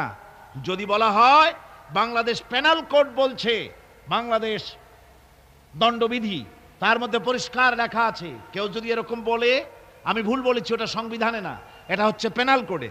বাংলাদেশ দণ্ডবিধির 38 নম্বর কয়ের ধারায় একথা, ক উপধারায় একথা লেখা আছে পরিষ্কার করে, যদি কেউ কারো ধর্মের প্রতি আঘাত লাগায়া বক্তৃতা করে, বিবৃতি দেয় অথবা লেখে, তাহলে তার 2 বছরের সশ্রম কারাদণ্ড হতে পারে। পরিষ্কার লেখা। গভর্নমেন্ট গ্রেফতার করতে সাহস পেল না, ফাঁসি দিতে সাহস পেল না, গ্রেফতার করতেও তার সাহস জুটল না। আল্লাহর কোরআনকে অপমান করা হলো, আল্লাহকে গালি দিল, রাসূলকে গালি দিল। একটা মহিলা, আমি তার নাম নিব না, কথায় কথা আসছে, সে মহিলা বাংলাদেশের এতই নিকৃষ্ট নির্বাচিত কলামের নামে আল্লাহকে গালি দিচ্ছে, রাসূলকে গালি দিচ্ছে, বেহেশতকে বলছে অসভ্য উদ্যান। যারা কন নাউযুবিল্লাহি মিন যালিক। তাদেরকে গ্রেফতার করা হচ্ছে না, তাদের শাস্তি দেওয়া হচ্ছে না। আল্লাহর কোরআন, আল্লাহর রাসূল এবং আল্লাহকে গালি দিলে তাতে কোনো অপরাধ হয় না। সংসদের ব্যাপারে কি একটু কথা লিখলো, দৈনিক ইনকিলাব, মিল্লাত, এই সমস্ত পত্রিকাকে ওই লেখার অপরাধে সংসদ ভবনে ডেকে নিয়ে কৈফিয়াত তলব করা হলো। তাহলে বোঝা গেল সরকারের কাছে আল্লাহর চাইতে, কোরআনের চাইতে তাদের সংসদের মূল্য বেশি। এই মূল্য যারাই দিতে চেয়েছে আল্লাহ রাব্বুল আলামিন তাদেরকে ক্ষমতায় রাখেন নাই। ক্ষমতা দেওয়ার মালিকও আল্লাহ, ছিনিয়ে নেওয়ার মালিকও আল্লাহ সুবহানাহু ওয়া তাআলা। আমার বন্ধুগণ, আজকে যদি এই সমস্ত নাস্তিকদের শাস্তি হতো, তাহলে অন্যরা ছোট ছোট খুদে নাস্তিক যত আছে, যারা ডোবার মধ্যে ব্যাঙের মতো চুপটি মেরে বসে থাকে, সুযোগ পাইলেই গ্যাংর গ্যাং করে ওঠে, এই লোকগুলি শয়তানি করতে সাহস পেত না। সাহস পাচ্ছে সরকারের দুর্বলতার কারণে। সরকারের দুর্বলতা কোথায় আল্লাহ পাকই ভালো জানেন, কেন তাদেরকে গ্রেফতার করতে পারে না। আমার বন্ধুগণ, এরপরে আল্লাহ রাব্বুল আলামিন বলছেন, ومن أظلم ممن افترى على الله الكذب وهو يدعى إلى الإسلام والله لا يهدي القوم الظالمين। আল্লাহ পাক বলছেন যে তার থেকে অত্যাচারী আর কে হতে পারে, যে আল্লাহর উপরে মিথ্যা দোষারোপ করে, অথচ তাকে ডাকা হয়েছে ইসলামের দিকে, আর আল্লাহ জালিমদেরকে হেদায়েতের রাস্তা দেখান না। আল্লাহর প্রতি মিথ্যা দোষারোপ করার অর্থ হচ্ছে আল্লাহর প্রেরিত নবীকে মিথ্যা নবী বলা, আল্লাহর প্রকৃত নবীকে মিথ্যা নবী বলা, আল্লাহর আয়াতগুলিকে মিথ্যা বলা, তার নাজিলকৃত কিতাবকে মিথ্যা বলা, এটাই হচ্ছে সবচাইতে বড় জুলম, সবচাইতে বড় অত্যাচার। অথচ এই লোকগুলিকে ডাকা হচ্ছে ইসলামের দিকে। নবীরা তার উম্মতদেরকে কোন দিকে ডেকেছে? সবাই ইসলামের দিকে ডেকেছে। কোন নবী এমন নাই যিনি বলেছেন তোমরা আমার গোলামি করো। সমস্ত নবী বলেছে কার গোলামি করো? এই পৃথিবীতে যত নবী এসেছেন সমস্ত নবীরাই তার কওমকে ডেকে বলেছেন, ইয়া কওমি ইবুদুল্লাহা মা লাকুম মিন ইলাহিন গায়রু। সব নবীরা তার কওমকে ডেকে বলেছেন, ও আমার কওম, ও আমার জাতি, এক আল্লাহর গোলামি করো, তিনি ছাড়া তোমাদের কোনো ইলাহ নাই। তারা জাতিকে ডেকে বলেছেন। আর বিশ্বনবী মুহাম্মদ রাসূলুল্লাহ সাল্লাল্লাহু আলাইহি ওয়াসাল্লাম তিনি জাতিকে ডাকেন নাই, যেহেতু তিনি বিশ্বনবী। তার মুখ থেকে আল্লাহ পাক এই দাওয়াত দিয়েছেন, ইয়া আইয়ুহান নাসু উবুদু রাব্বাকুমুল্লাযী খালাকাকুম ওয়াল্লাযীনা মিন ক্বাবলিকুম লাআল্লাকুম তাত্তাকুন। আল্লাহ পাক বলেন, হে মানব সকল, গোলামি করো, দাসত্ব করো, আল্লাহ পাকের গোলামি করো, তোমার সেই রবের যিনি তোমাদেরকে সৃষ্টি করেছেন আর তোমাদের পূর্বপুরুষদের সৃষ্টি করেছেন। আল্লাহ পাক এখানে বলেন ওদেরকে ডাকা হচ্ছে ইসলামের দিকে, বলা হচ্ছে ইসলামের দিকে আসো, আল্লাহর দিকে আসো। আর ওরা বলছে এই লোকটা মিথ্যেবাদী। কি উল্টাপাল্টা কথা! নবীরা দাওয়াত দিচ্ছেন আল্লাহর দিকে, কোরআনের দিকে, ইসলামের দিকে, আর ওরা বলছে আল্লাহকে, আল্লাহর প্রেরিত নবী এবং তার কিতাবকে মিথ্যা বলে তারা বলছে। আল্লাহ পাক বলছেন এর থেকে অত্যাচারী আর কে হতে পারে, এর থেকে জুলুমকারী আর কে হতে পারে, যে কোরআনে কারীমকে এবং আল্লাহকে আর পয়গম্বরদেরকে মিথ্যা মনে করে। আল্লাহ রাব্বুল আলামিন বলছেন, ইউরিদুনা আন ইউতফিউ নূরাল্লাহি বিআফওয়াহিহিম ওয়াল্লাহু মুতিম্মু নূরিহি ওয়ালাউ কারিহাল কাফিরুন। মহান আল্লাহ রাব্বুল আলামিন বলেন, এই কাফিররা চায়, সত্যের অস্বীকারীরা ওরা চায় মুখের ফু দিয়ে আমার আলোকে নির্বাপিত করে দেবে। আল্লাহ পাক বলেন, আমি আমার আলোকে, আমার দ্বীনকে পূর্ণতা দান করব। তাতে এই কাফেরদের মনের মধ্যে যত জ্বালা যন্ত্রণা হোক, তাদের মনের মধ্যে যত অসহনীয় ভাব হোক না কেন, আমি আমার দ্বীনকে পূর্ণতা দান করব। আমার ভাইরা, এই আয়াত 3য় হিজরি সনে ওহদ যুদ্ধের পরে নাজিল হয়েছিল। এই সময় ইসলাম শুধুমাত্র মদিনার শহর পর্যন্ত সীমাবদ্ধ। মুসলমানদের সংখ্যা মাত্র কয়েক হাজারের বেশি ছিল না। এই অবস্থার প্রেক্ষিতে এই আয়াত নাজিল হলো। আল্লাহর এই নূর কারো পক্ষেই নেবানো সম্ভবপর হবে না, বরং তা পূর্ণ মাত্রায় আল্লাহ পাক এর উজ্জ্বলতা দান করবেন, পরিপূর্ণতা দান করবেন। এই ভবিষ্যৎবাণী করা হলো তখন যখন ইসলামের বাতিটা নিবু কোন রকম করে টিম করে জ্বলছে, এই যখন অবস্থা। কিন্তু ইসলামের ভবিষ্যৎ, সব ভবিষ্যৎ তো জানেন আল্লাহ পাক। সমস্ত ভবিষ্যৎ কে জানেন? আল্লাহ পাক জানেন। তাই ভবিষ্যতের মালিক তো তিনি ছিলেন, সে আল্লাহ পাকই বলে দিলেন, ভয় পাওয়ার কারণ নাই মুসলমানেরা। ইসলাম তোমাদের কাছে নিবি, তুমি দেখছো, এই ইসলাম আমি প্রজ্বলিত করব। কাফেরদেরকেও শোনানো হলো ইসলামের অবস্থা এরকম থাকবে না, ইসলাম প্রজ্বলিত হবে, পরিপূর্ণতা লাভ করে বিশ্বের সর্বত্র ছড়িয়ে পড়বে। যুগে যুগে আল্লাহর এই দ্বীনকে নির্মূল করার জন্য প্রচন্ড ঝড়ের তাণ্ডব লীলা হয়েছে পৃথিবীর সর্বত্র। কিন্তু শেষ পর্যন্ত এই প্রলয়ঙ্করী ঝড় এক সময় স্তিমিত হয়ে গেছে, নিস্তেজ হয়ে গিয়েছে, আর ইসলামের আলো ক্রমান্বয়ে জ্বলে উঠেছে। ঠিক কিনা কও? আজকে আল্লাহর দ্বীন ঠিক ছিল, আজও ঠিক আছে, ভবিষ্যতেও ঠিকই থাকবে। ইসলাম কিছুই হবে না, হবে তাদের যারা ইসলামকে নির্মূল করতে চায়, তাদেরই ক্ষতি হবে, তারাই শেষ হবে। কোরআনে কারীমে আল্লাহ রাব্বুল আলামিন বলেন, وقال الذين كفروا لرسلهم لنخرجنكم من أرضنا أو لتعودن في ملتنا فأوحى إليهم ربهم لنهلكن الظالمين। আল্লাহ পাক বলেন, কাফেররা তাদের রাসূলকে বলল, লানুখরিজান্নাকুম মিন আরদিনা আও লাতাউদুন্না ফি মিল্লাতিনা, হয় তোমরা আমাদের মিল্লাতে, আমাদের স্বধর্মে ফিরে আসো, আমাদের চিন্তা চেতনায়, আমাদের আদর্শে ফিরে আসো। যদি তা না আসো, লানুখরিজান্নাকুম মিন আরদিনা, তাহলে আমাদের জমিন থেকে, আমাদের দেশ থেকে তোমাদেরকে বহিষ্কার করে দেব, উৎখাত করে দেব, নির্মূল করে দেব, যদি আমাদের আদর্শে তোমরা ফিরে না আসো। আল্লাহ রাব্বুল আলামিন তাদের প্রতি, নবীর প্রতি ওহী নাজিল করে জানিয়ে দিলেন, ও নবী, ভয় পাওয়ার কোনো কারণ নাই।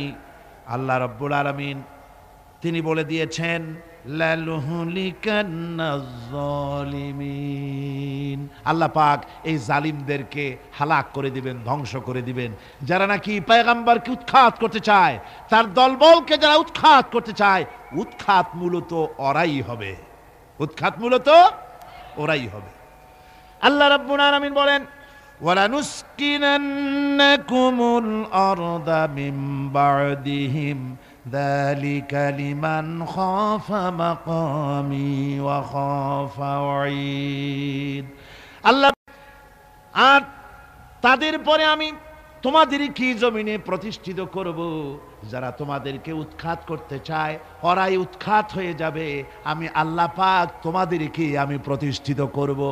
ওরা যদি জমিনে থাকতে চায়, তোমাদেরকে যারা উৎখাত করতে চায়, তোমাদের কাছে পারমিশন নিয়ে তবে তাদের থাকতে হবে। সুবহানাল্লাহ পড়ে। কার কথা? আল্লাহ রাব্বুল আলামিনের কথা। এই আয়াত নাজিল হওয়ার 8 বছর যেতে পারে নাই, তারপরে গোটা ভূখণ্ডের ভিতরে, আরব ভূখণ্ডের ভেতরে মুসলমান ছাড়া আর কেউ ছিল না। সব ইসলাম কবুল করেছিল, ইসলামের সুশীতল ছায়ায় আশ্রয় গ্রহণ করেছিল। সুবহানাল্লাহ পড়েন। সুতরাং আজকে যারা নির্যাতিত, নিপীড়িত, আজকে যারা দুনিয়ার মধ্যে যে সমস্ত মুসলিম সম্প্রদায়, যে সমস্ত মুসলমানেরা নিপীড়িত, নির্যাতিত হয়ে আছে, ওদের সম্পর্কে রব্বুল আলামিন বলেছেন, وَنُرِيدُ أَن نَّمُنَّ عَلَى الَّذِينَ اسْتُضْعِفُوا فِي الْأَرْضِ وَنَجْعَلَهُمْ أَئِمَّةً وَنَجْعَلَهُمُ الْوَارِثِينَ। আল্লাহ পাক বলেন, আমি চাই আমি ইচ্ছে করি দুর্বল লোকদেরকে, দুর্বল এবং অক্ষম বানিয়ে রাখা লোকদেরকেই আমি তাদের হাতে নেতৃত্ব ফিরিয়ে দেব এবং এই জমিনের উত্তরাধিকারী তাদেরই বানাবো। যাদেরকে তোমরা উপেক্ষা করছো, যাদেরকে দুর্বল বানায় রাখছো, যাদেরকে অক্ষম করে রেখেছো, আমি তাদের হাতে নেতৃত্ব দেব, নেতৃত্ব ওরাই দিবে। সুবহানাল্লাহ বলে। একথা কার? আল্লাহ রাব্বুল আলামিনের। তাই দেখা গেল রাসূল পাক সাল্লাল্লাহু আলাইহি ওয়াসাল্লামকে ওরা মক্কার জীবনে শেষ করে দিতে চেয়েছিল, শেষ করতে চাইলো যারা, তারা শেষ হয়ে গেল, কিন্তু ইসলাম টিকে থাকলো। আবু জেহেল চেয়েছিল যে ইসলামের আলো, ইসলামের বাতি, নবীজি শেষ হয়ে যাক এই মক্কার জীবনেই, কিন্তু দেখা গেল আবু জেহেলই শেষ হলো, আর রসুল টিকে থাকলেন, তার ইসলাম টিকে থাকলো, দাওয়াত টিকে থাকলো। আজকে পৃথিবীতে এমন কেউ নাই যে আবু জাহেলের সাথে আত্মীয়তার সূত্র দেখিয়ে দুনিয়ায় বেঁচে থাকার কোনো মর্যাদাকর কোনো পরিস্থিতি সৃষ্টি করতে পারে। সব বিদায় হয়েছে। ওর বাড়ি ভেঙে চুরে আবু জাহেলের বাড়িতে সৌদি গভর্নমেন্ট পায়খানা বানায় দিয়েছে অনেকগুলি। সারা পৃথিবীর মানুষেরা এখানে হজ করতে যারা যায়, উমরা করতে যারা যায়, তারা ওখানে গিয়ে আবু জেহেলের বাড়িতে মনের সুখে পায়খানা করে আসে জনমের মতো করে। আবু জাহেল শেষ, তার দলবল শেষ, কিন্তু মুহাম্মদ রাসূলুল্লাহ সাল্লাল্লাহু আলাইহি ওয়াসাল্লাম তার মর্যাদা শেষ হয়নি, কিয়ামত পর্যন্ত শেষ হবে না। ওয়ারাফা'না লাকা যিকরাক, আল্লাহ পাক বলছেন, হে নবী, আমি আপনার মর্যাদার দিগন্তকে উন্মুক্ত করে দেব, প্রসারিত করে দেব। এই আপনার প্রশংসার দিগন্ত গোটা পৃথিবীতে সর্বত্র ছড়িয়ে পড়বে। তাই আজকে আমরা দেখতে পাই ইউরোপে, আমেরিকায়, পৃথিবীর সর্বত্র আজ ইসলামের বিরাট জয় জয়কার শুরু হয়ে গেছে। কোন সুবহানাল্লাহ বিহামদি। আজকে পৃথিবীর সব ইসলামের বিরুদ্ধে ঐক্যবদ্ধ হয়েছে। পৃথিবীতে সমস্ত কাফের বেঈমান, নাস্তিক, মুরতাদ, মুশরিক সব ঐক্যবদ্ধ ইসলামের বিরুদ্ধে। তার কারণ হচ্ছে ইসলামের এক নবজাগরণ শুরু হয়ে গেছে। এটাকে মিটাবার মতো ক্ষমতা পৃথিবীর কারো নাই। আল্লামা ইকবাল বলেছেন, মগরিব কি ওয়াদিयों में गूंजी अदा हमारी, थमथा न था किसी से सैल रवा हमारा। প্রাচ্য এবং প্রতীচ্যের, পাহাড়ে পর্বতে, ইথারে অক্সিজেনে বাতাসে পৃথিবীর সর্বত্র আলোড়িত হবে, আন্দোলিত হবে, প্রচারিত হবে, রণিত ধ্বনিত প্রতিধ্বনিত হবে সর্বত্র এই ইসলামের আজান, ইসলামের আওয়াজ। তাই আজ বিশ্ব জুড়ে ইসলামের আওয়াজ চলছে। এটাকে মিটাবার মতো ক্ষমতা কারো নাই। এই ইসলামকে নির্মূল করার জন্য কখনো নাম দেওয়া হয় মৌলবাদ, কখনো নাম দেওয়া হয় সাম্প্রদায়িক, কখনো বলা হয় ফান্ডামেন্টালিজম, কখনো বলা হয় প্রতিক্রিয়াশীল, কখনো বলা হয় রক্ষণশীল। নানান রকমের নাম করে ইসলামকে ধ্বংস করতে চাওয়া হয়। কিন্তু আল্লাহ পাক কোরআনে কারীমের সূরা আস-সাফে এখানে পরিষ্কার বলেছেন, ইউরিদুনা লিইউতফিউ নূরাল্লাহি বিআফওয়াহিহিম আল্লাহু মুতিম্মু নূরিহি ওয়ালাউ কারিহাল কাফিরুন। ওরা চায় কাফেরেরা মুখের ফু দিয়ে আমার আলোকে নির্বাপিত করে দেবে। আল্লাহ বলেন, আমি আমার দ্বীনকে পূর্ণতা দান করব, তাতে কাফির বেঈমানদের মনের মধ্যে যত জ্বালা যন্ত্রণা হোক, ওদের যত কষ্ট হোক, ইসলামকে কেউ নিবাতে পারবে না। যেহেতু ইসলাম কারো ব্যক্তিগত ব্যাপার নয়, ইসলাম হচ্ছে আল্লাহর। জোরে বলেন ইসলাম কার? আরো জোরে বলুন ইসলাম কার? আল্লাহ পাকের। ইসলামের পথেই আমাদেরকে আসতে হবে। এরপরে আল্লাহ পাক বলেন, হুয়াল্লাযী আরসালা রাসূলাহু বিল হুদা ওয়া দীনিল হক লিইয়ুযহিরাহু আলাদ দীনি কুল্লি ওয়ালাউ কারিহাল মুশরিকুন। মহান আল্লাহ রাব্বুল আলামিন বলেন, যিনি তার রাসূলকে দ্বীন হক এবং সত্যের বিধান সহকারে পৃথিবীর মধ্যে প্রেরিত করেছেন। এই দ্বীনকে কাফেররা যতই তাদের মনে অপছন্দ হোক না কেন, নবীরা এই দায়িত্ব নিয়েই পৃথিবীতে আসেন দ্বীনকে প্রতিষ্ঠা করার জন্যে। সূরা ফাতহার ভিতরে আল্লাহ রাব্বুল আলামিন এই আয়াতকে আবার আরেকটু ভিন্নভাবে বলেছেন, হুয়াল্লাযী আরসালা রাসূলাহু বিল হুদা ওয়া দীনিল হক লিইয়ুযহিরাহু আলাদ-দীনি কুল্লিহি ওয়া কাফা বিল্লাহি শাহীদা। আমি রাসূলকে দ্বীন হক আর সত্যের বিধান সহকারে পৃথিবীর বুকে পাঠাইছি। কেন? লিইয়ুযহিরাহু আলাদ-দীনি কুল্লিহি আয় লিইয়ুগলিবাহু আলা সাইরিল আদিয়ান।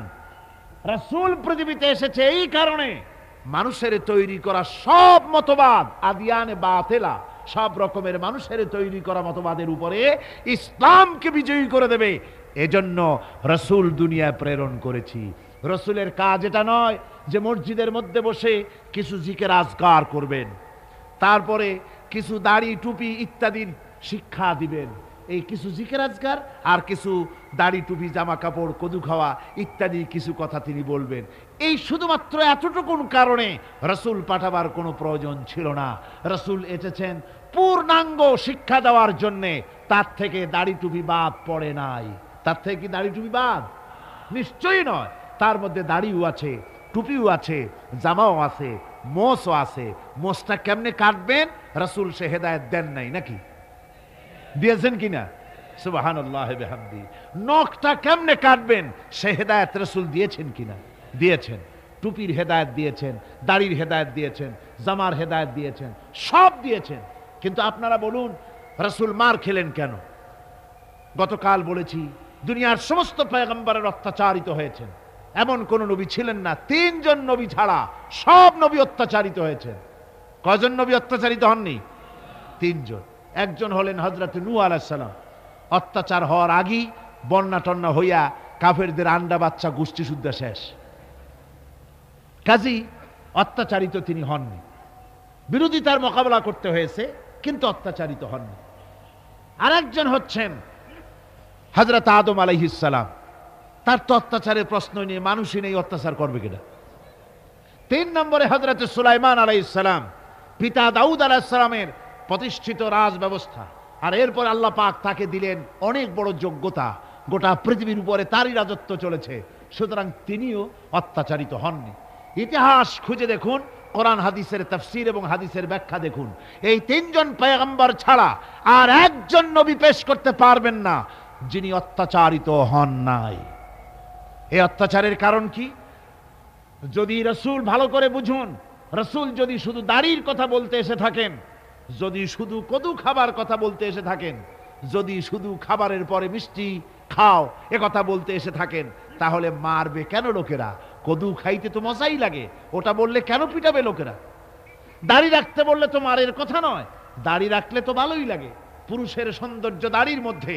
দাড়ি যত সুন্দর, পুরুষের চেহারাটাও পুরুষোচিত, দেখতে সুন্দর হয়, দেখতে ভালো লাগে। আর এ দাড়ি যদি আরো লম্বা হয়, বুক জোড়া দাড়ি হয়, তো শীতকালে মাফলার ব্যবহার না করলেও চলে, দাড়িতেই কাজ হয়ে যায়। কাজে এ দাড়ির জন্য মারবে কেন? সুরমা রাগাতে যদি রাসূল বলে থাকেন সেজন্য মারবে কেন? মিষ্টি খাওয়ার কথা যদি বলে থাকেন সেজন্য মারবে কেন? মারার মূল কারণ হচ্ছে লিইয়ুযহিরাহু আলাদ-দীনি কুল্লিহি। মানুষের তৈরি করা সব মতবাদের উপরে বিজয়ী করতে হবে কার দিন? জোরে বলেন কার দিন? আল্লাহর দিন। এটাই হলো কাফেরদের দৃষ্টিতে অপরাধ।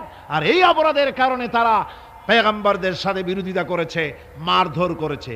একটি জিনিস প্রণিধানযোগ্য যে আল্লাহ পাক কোরআনে কারীমের মধ্যে দিন বলেন নাই, বলেছেন আদ-দীন। কি বলেছেন? আদ-দীন। দিন আদ-দীন অর্থাৎ একমাত্র জীবন ব্যবস্থা। ইন্নাদ-দীনা ইনদাল্লাহিল ইসলাম। আমার কাছে মনোনীত একমাত্র জীবন ব্যবস্থা যেটা, সেটার নাম কি? সেটার নাম। এছাড়া আর কোনো পথ আছে? জোরে বলতে হবে, আর কোনো পথ আছে? নাই। কিন্তু পোড়া কপাল এক শ্রেণীর মুসলমান আছে যারা অমুসলিম ভাইদের সঙ্গে বসে একসঙ্গে বলে, ভাই তোমরাও যা আমরাও তাই। বলে কিরকম? বলে তোমরা বলো ভগবান, আমরা বলি আল্লাহ। তোমরা বলো স্বর্গ, আমরা বলি জান্নাত, তোমরা বলো নরক, আমরা বলি দোজক। ওই সব একই কথা, যাব একই জায়গায়। ওই হয় কেউ ট্রেনে যাব, না হয় কেউ বাসে যাব, না হয় কেউ প্লেনে যাব। ওই পথ একটু একাবাঁকা হলেও যাবই যখন এক জায়গায়। তোমরা আর আমরা সব এক, কোনো তফাৎ নাই। দাও তোমার সিগারেট, একটা টান দিয়া যাই। একটা হোক্কার একটা সিগারেট খাওয়ার জন্য ওর ইমানটা বেঁচে দিয়ে আসলো, নাউজুবিল্লাহি মিন যালিক। ওরও রাস্তা আর তোমারও রাস্তা, এই দুই রাস্তা কি কখনো এক হয়? জোরে বলেন, কখনো এক হয়? হতে পারে না। ওর হচ্ছে ভগবান আর আমার হচ্ছে আল্লাহ। ওর ভগবানের স্ত্রীলিঙ্গে আসে ভগবতী, না? ওর ঈশ্বরের স্ত্রীলিঙ্গে আসে ঈশ্বরী, ওর বিধাতার স্ত্রীলিঙ্গে আসে বিধাত্রী, ওর গডের স্ত্রীলিঙ্গে আসে গডেস। কিন্তু বলো আল্লাহর স্ত্রীলিঙ্গে কি আসবে? জি, গোটা বিশ্বের সমস্ত ডিকশনারি যদি এক জায়গায় করা যায়, আল্লাহর স্ত্রীলিঙ্গে কোনো প্রতিশব্দ খুঁজে পাওয়া যাবে না। তাহলে ওর ভগবান আর তোমার আল্লাহ এক হইল কি করে? কোনোদিন এক হতে পারে না। ওর পথ আর তোমার পথ কোনোদিন এক নয়। যদি এক হতো তাহলে আল্লাহ আদ-দিন বলতেন না, শুধু বলতেন দিন। যেমন আমি যদি জিজ্ঞেস করি এই চিটাগং থেকে ঢাকা যাওয়ার জন্য রাস্তা কোনটি, তখন যাকে জিজ্ঞেস করলাম সে যদি ইংরেজিতে এর জবাব দেয় চিটাগং থেকে ঢাকা যাওয়ার জন্য দিস ইজ এ ওয়ে, অর্থাৎ চট্টগ্রাম থেকে ঢাকা যাওয়ার জন্য ইহা একটি রাস্তা, তাহলে আমার বুঝতে অসুবিধা হয় না যে এটা ছাড়া ঢাকায় যাওয়ার আরো রাস্তা আছে, ঠিক কিনা? কিন্তু আমার প্রশ্নের জবাবে যদি উত্তর দানকারী যদি বলে যে চিটাগং থেকে ঢাকায় যাওয়ার জন্য দিস ইজ দ্য ওয়ে, তাহলে অর্থ কি হবে? তাহলে অর্থ হবে চট্টগ্রাম থেকে ঢাকায় যাওয়ার জন্য ইহাই একমাত্র রাস্তা, তাহলে আর কোনো রাস্তা নাই। কোরআনে কারীম আল্লাহ পাক দিন বলেন নাই, বলেছেন ইন্নাদ দীনা ইনদাল্লাহিল ইসলাম। আমার কাছে কেবলমাত্র শুধুমাত্র একমাত্র একটাই পথ, সে পথটি হচ্ছে মনোনীত জীবন ব্যবস্থা, তার নাম ইসলাম, শুধু ইসলাম আর ইসলাম। জোরে বলেন সুবহানাল্লাহ। ইসলাম ছাড়া আর কোনো মত আর কোনো পথ আল্লাহর কাছে গ্রহণযোগ্য নয়। আরবি ভাষায় এই দিন শব্দটি বিরাট ব্যাপক অর্থবোধক। দিন শব্দটি বোঝার জন্যে আপনারা বিংশ শতকের মুজাদ্দিদ আল্লামা সৈয়দ আবুল আলা মওদুদি রাহিমাহুল্লাহ, তার লেখা কোরআন কি 4 বুনিয়াদি ইস্তিলাহ हैं, এর বাংলা হচ্ছে কোরআনে কারীমের মৌলিক 4টি পরিভাষা। এর মধ্যে দেখবেন রব, ইলাহ, ইবাদত, দ্বীন, এই 4টি শব্দের বিশাল এবং ব্যাপক ব্যাখ্যা তিনি সেখানে প্রদান করেছেন কোরআনে কারীম থেকেই। দ্বীন সম্পর্কে বলা হয়েছে, দ্বীন শুধু সমস্ত লোগাত এটা আপনি পাবেন, ডিকশনারিতে পাবেন, আরবি লোগাতগুলির মধ্যে পাবেন। দ্বীন শব্দের অর্থ অনেকগুলি, যেমন দ্বীনের অর্থ প্রভুত্ব, প্রাধান্য, শক্তি, আধিপত্য, আনুগত্য, দাসত্ব, প্রতিফল, কর্মফল, পথ, পন্থা, ব্যবস্থা। এতগুলি অর্থ শুধুমাত্র দ্বীনের। দ্বীন শব্দের 19টি অর্থ ডিকশনারির মধ্যে পাওয়া যায়। এই দ্বীন কোরআনে কারীমের মধ্যে বিভিন্ন জায়গায় বিভিন্ন অর্থে ব্যবহৃত হয়েছে, বিভিন্ন অর্থে ব্যবহৃত হয়েছে। কোথাও ব্যবহৃত হয়েছে বিচার ব্যবস্থা সম্পর্কে, যেমন মালিক ইয়াউমিদ্দিন, আল্লাহ পাক বিচারের দিনের মালিক, তিনি সেদিনের তিনি মালিক মুখতার, যেদিন ডে অফ জাজমেন্ট, বিচারের দিনে তিনি বিচার করবেন। এভাবে করে আল্লাহ পাক বিভিন্ন আয়াতের মধ্যে এই দ্বীন শব্দকে এনেছেন বিভিন্ন অর্থে, কোথাও শক্তি, কোথাও আধিপত্য, কোথাও কর্মফল ইত্যাদি সম্পর্কে। জীবন ব্যবস্থা সম্পর্কে যে আয়াতগুলি এসেছে তার থেকে কয়েকটি আয়াত আমি আপনাদের শোনাই। কোরআনে কারীমের মধ্যে ইসলাম যে জীবন ব্যবস্থা হিসেবে দ্বীন ব্যবহৃত হয়েছে যে সব আয়াতে, তা হচ্ছে আফাগায়রা দীনিল্লাহি ইয়াবগুন ওয়ালাহু আসলামা মান ফিস সামাওয়াতি ওয়াল আরদি তাওআন ওয়া কারহা।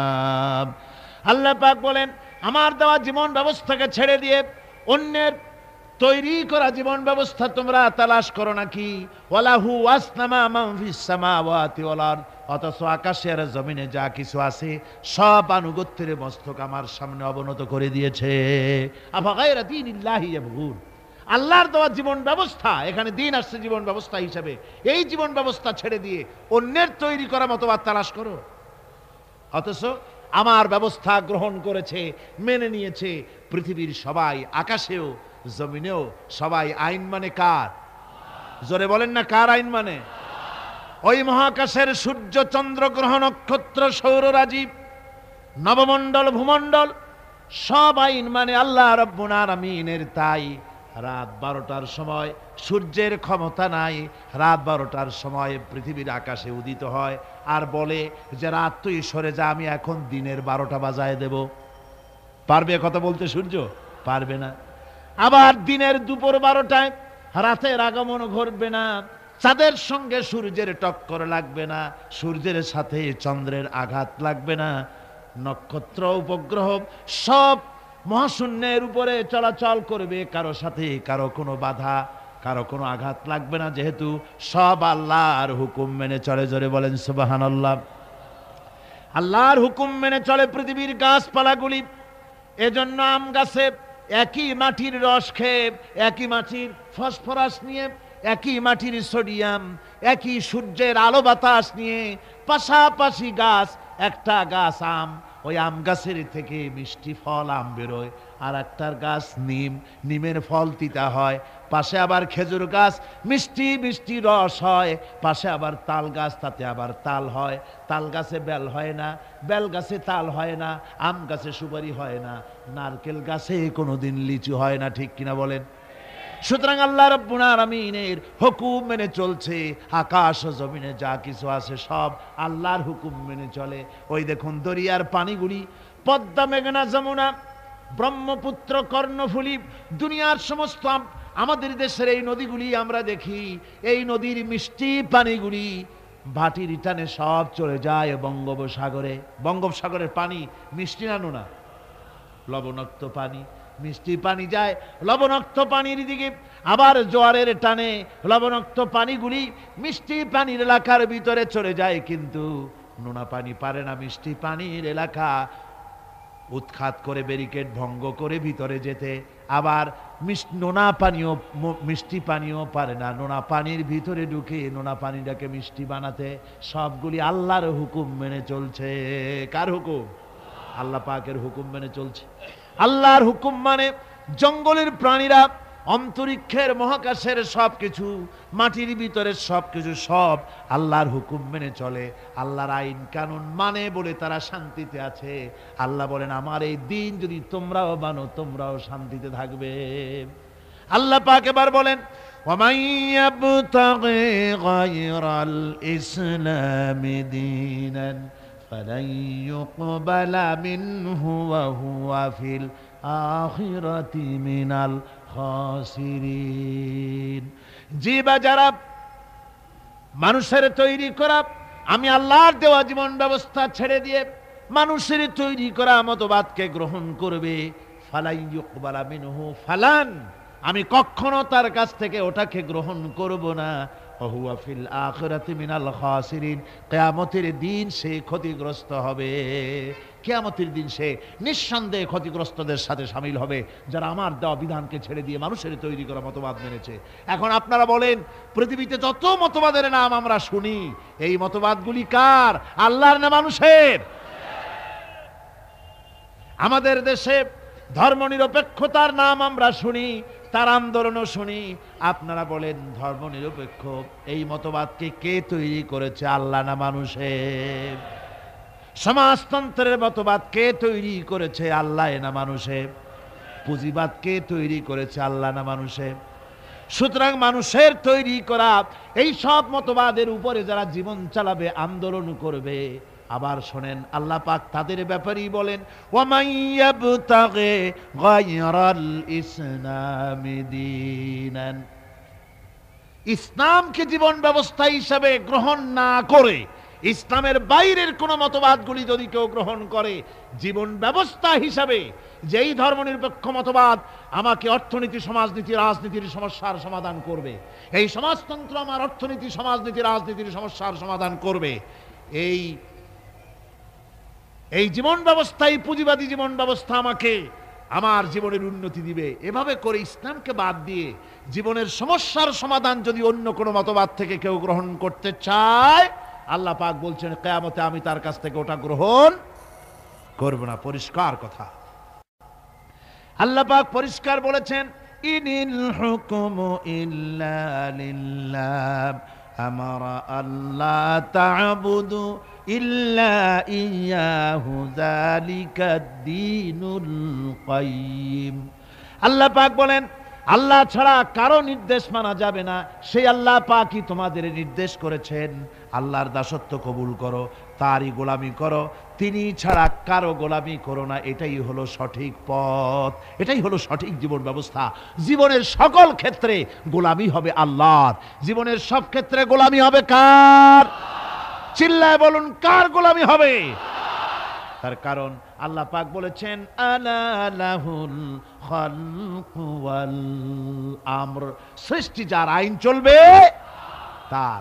বলুন তো দেখি, এই মানুষের স্রষ্টা কে? সন্দেহ আছে? সন্দেহ না থাকলে তা জোর করে বলতে আপত্তি কি? সমস্ত মানুষ, তৌহিদি জনতা একযোগে বলুন, এই পৃথিবীর সমস্ত মানুষের স্রষ্টা কে? আকাশের স্রষ্টা কে? বাতাসের স্রষ্টা কে? সবকিছুর মালিক হচ্ছেন আল্লাহ। তাহলে আইন দিবে কে? সে আল্লাহ পাকের আইন চলছে না। আল্লাহর আইনকে অ্যাভয়েড করে মানুষের তৈরি করা মতবাদকে গ্রহণ করার জন্য মানুষ এগিয়ে যাচ্ছে। আসলে মানব রচিত মতবাদে পৃথিবীর মানুষের জন্য কোনো শান্তি কোনোদিন আসে নাই, আসতে পারেও না। তার কারণ হচ্ছে মানুষের জ্ঞান হলো সীমাবদ্ধ। মানুষের জ্ঞান কি? সীমাবদ্ধ। সীমাবদ্ধ জ্ঞান দিয়ে মানুষের জন্য কোনো স্থায়ী, কোনো সুন্দর শান্তির পরিকল্পনা দেওয়া সম্ভব নয়। যদি সম্ভব হতো শান্তির পরিকল্পনা দেওয়া, তাহলে সেই রাশিয়ার বুকে সমাজতন্ত্র চলল ৭২ বছর, কই সেখানে তো শান্তি দিতে পারল না। সে জায়গার মানুষেরাই এটার বিরোধিতা করলো, ঠিক কিনা? না আমার দেশের লোকেরা গিয়া মিছিল করছিল সমাজতন্ত্রের বিরুদ্ধে? রাশিয়া কারা মিছিল করেছে? ওরা নিজেরাই করেছে, ওরা নিজেরাই করেছে এর বিরোধিতা। মানুষ তার নিজস্ব মস্তিষ্ক দিয়ে স্থায়ী কোনো পরিকল্পনা দিতে পারে না, যার জন্যে সংবিধান যখনই তৈরি হয় তারপরের থেকেই শুরু হয় অ্যামেন্ডমেন্ট, নতুন নতুন সংযোজন, পরিবর্তন। এক এক সরকার আসে, তখন সপ্তম সংশোধনী, নবম সংশোধনী, দ্বাদশ সংশোধনীর আর অভাব থাকে না। এক একজনে আসে একটাকে ভালো মনে করে, আর একজনে এসে সেটাকে উল্টায় পাল্টাইয়া খারাপ মনে করে সেটাকে ভাইয়ে চুরে দেয়। একজনে বলল যে দেশে ক্ষমতাকে বিকেন্দ্রীকরণ, ডিসেন্ট্রালাইজেশন করলে জাতির উন্নতি হবে, সুতরাং উপজেলা করলো উপজেলা। আর এক সরকার এলো, বললো যে না, এটা উপজেলা না, এটা হচ্ছে উপজালা, সুতরাং এটাকে বন্ধ করো। একজনে ভালো মনে করে আর একজনে খারাপ মনে করে। এভাবে করে শাসনতন্ত্রের ভিতরে বারবার পরিবর্তন আনাতে হয়। বলুন, আল্লাহর কোরআনের মধ্যে এই দীর্ঘ ১৫০০ বছরের মধ্যে কোন পরিবর্তনের প্রয়োজন হয়েছে? জোরে বলেন, হয়েছে? বিজ্ঞানের চরম উৎকর্ষের দিনে, বিজ্ঞানের উন্নতির দিনে, আজ বিজ্ঞান দর্শন সবকিছুর চরম উন্নতির দিনে আজও একথা প্রমাণিত হয়নি যে কোরআনে কারীমের অমুক আয়াতটি আজকের জন্য প্রযোজ্য নয়, অমুক কথাটি আজকের জন্য এই বিজ্ঞানের যুগে চলতে পারে না, এটা মধ্যযুগীয় অশিক্ষায় কুশিক্ষায় জর্জরিত যুগে চলতে পারে, আজকের যুগে চলতে পারে না, সুতরাং এটা বন্ধ করে দাও। এরকম কথা কেউ বলতে পেরেছে? হ্যাঁ, কিছু লোকেরা বলে কোরআনে কারীম বহু পুরানা, এই পুরানা কিতাব দিয়ে বর্তমান যুগ চলে না, এরকম বলে এক শ্রেণীর লোকেরা। এরা কারা? মহাকবি, বিশ্বকবি, কবি সম্রাট আল্লামা ইকবাল রহমতুল্লাহ আলাইহি ওদের সম্পর্কে বলেছেন, উনহি কা মাহফিল সওয়ারতা হো চরাগ মেরি হ্যায় রাত উনকি, उन्हीं का महफिल संवारता हो चराग मेरी है रात उनकी, उन्हीं का मतलब कह रहा हूँ जुबां मेरी है बात उनकी। उन्हीं का महफिल सवारता हूं, चराग मेरी है रात उनकी। আমি অন্যের মাহফিলে, আমি অন্যের মাহফিল সাজাই, নিজের কোনো মাহফিল করার যোগ্যতা নাই। আমি অন্যের রাত্রে চেরাগ জ্বালাই, আমার নিজের কোনো রাত নাই। আমি অন্যের মতলব বলি নিজের মুখ দিয়া, আমার নিজের কোনো কথা নাই, অন্যের কথা আমার জিহ্বা দিয়া বলি। অর্থাৎ এই সমস্ত লোক যারা বলে কোরআন বর্তমান যুগে চলতে পারে না, মধ্যযুগীয়, এই লোকগুলি, এ কথাগুলি তাদের নিজেদের নয়। যেমন জেনের রুগীরা যে কথা বলে, সে কথা জেনের নয়, সে কথা রুগীর নয়, কথা জেনের। ওই রকম করে এই সব কথা যারা বলে, তাদের মাথার উপরে ভর করেছে কে? রাশিয়া। তাদের মস্তকের মধ্যে ভর করেছে পেন্টাগন, তাদের মস্তিষ্কে ভর করেছে শান্তিনিকেতন, দিল্লি, মস্কো, পিকিং। এই সমস্ত মাথার উপরে ভর করে ওদের মুখ থেকে কথা বেরোয়। তা নাহলে আজ পর্যন্ত কেউ বলতে পারেনি কোরআনে কারীমের মধ্যে এই আয়াতটা বর্তমান যুগে চলতে পারে না, এগুলো উলট পালট করে দেওয়া হোক, এ কথা কেউ বলতে পারে নাই। আমার বন্ধুগণ, মানুষের জ্ঞান সীমাবদ্ধ, মানুষ স্বার্থপর, সেই জন্য মানুষের আইন, মানুষের জন্য স্থায়ী কোনো আইন সে তৈরি করতে পারে না। মানুষ কিভাবে স্বার্থপর দেখুন। আমি যদি আপনাদেরকে বলি যে আগামীকাল আপনাদেরকে এইখানে একজন লোককে আমি দায়িত্ব দেব, সেই ব্যক্তি, তাকে 5,000 কমলা দেওয়া হবে। এই 5,000 কমলাগুলি এই প্যারেড ময়দানের আশেপাশে যত 10 বছরের নিচে যত ছেলেপেলে আছে, সমস্ত ছেলেপেলেদেরকে দাওয়াত দিয়ে চট্টগ্রামের সব ছেলেদেরকে, শিশু কিশোরদেরকে একটা একটা করে কমলা সকলের হাতে দিয়ে দিবেন। এ দায়িত্ব দেওয়া হলো সলিমুদ্দিন নামক কোনো ব্যক্তিকে। সলিমুদ্দিন সাহেব কমলা নিয়ে দাঁড়ায় থাকলেন, ছেলেরা আসছে, উনি কমলা দিচ্ছেন একটা একটা করে। কিন্তু সামনে কিছুক্ষণ পরে দেখা গেল তার নিজের ছেলে এসছে, তারপরে দেখা গেল তার বোনের ছেলে এসেছে, তার ভাইয়ের ছেলে এসেছে। এখন আপনারা বলেন, অন্য ছেলেদের চাইতে নিজের ছেলেকে 2-1টা কমলা বেশি দিতে ইচ্ছে করবে না? সলিমুদ্দিন করবে কিনা কন? করবে।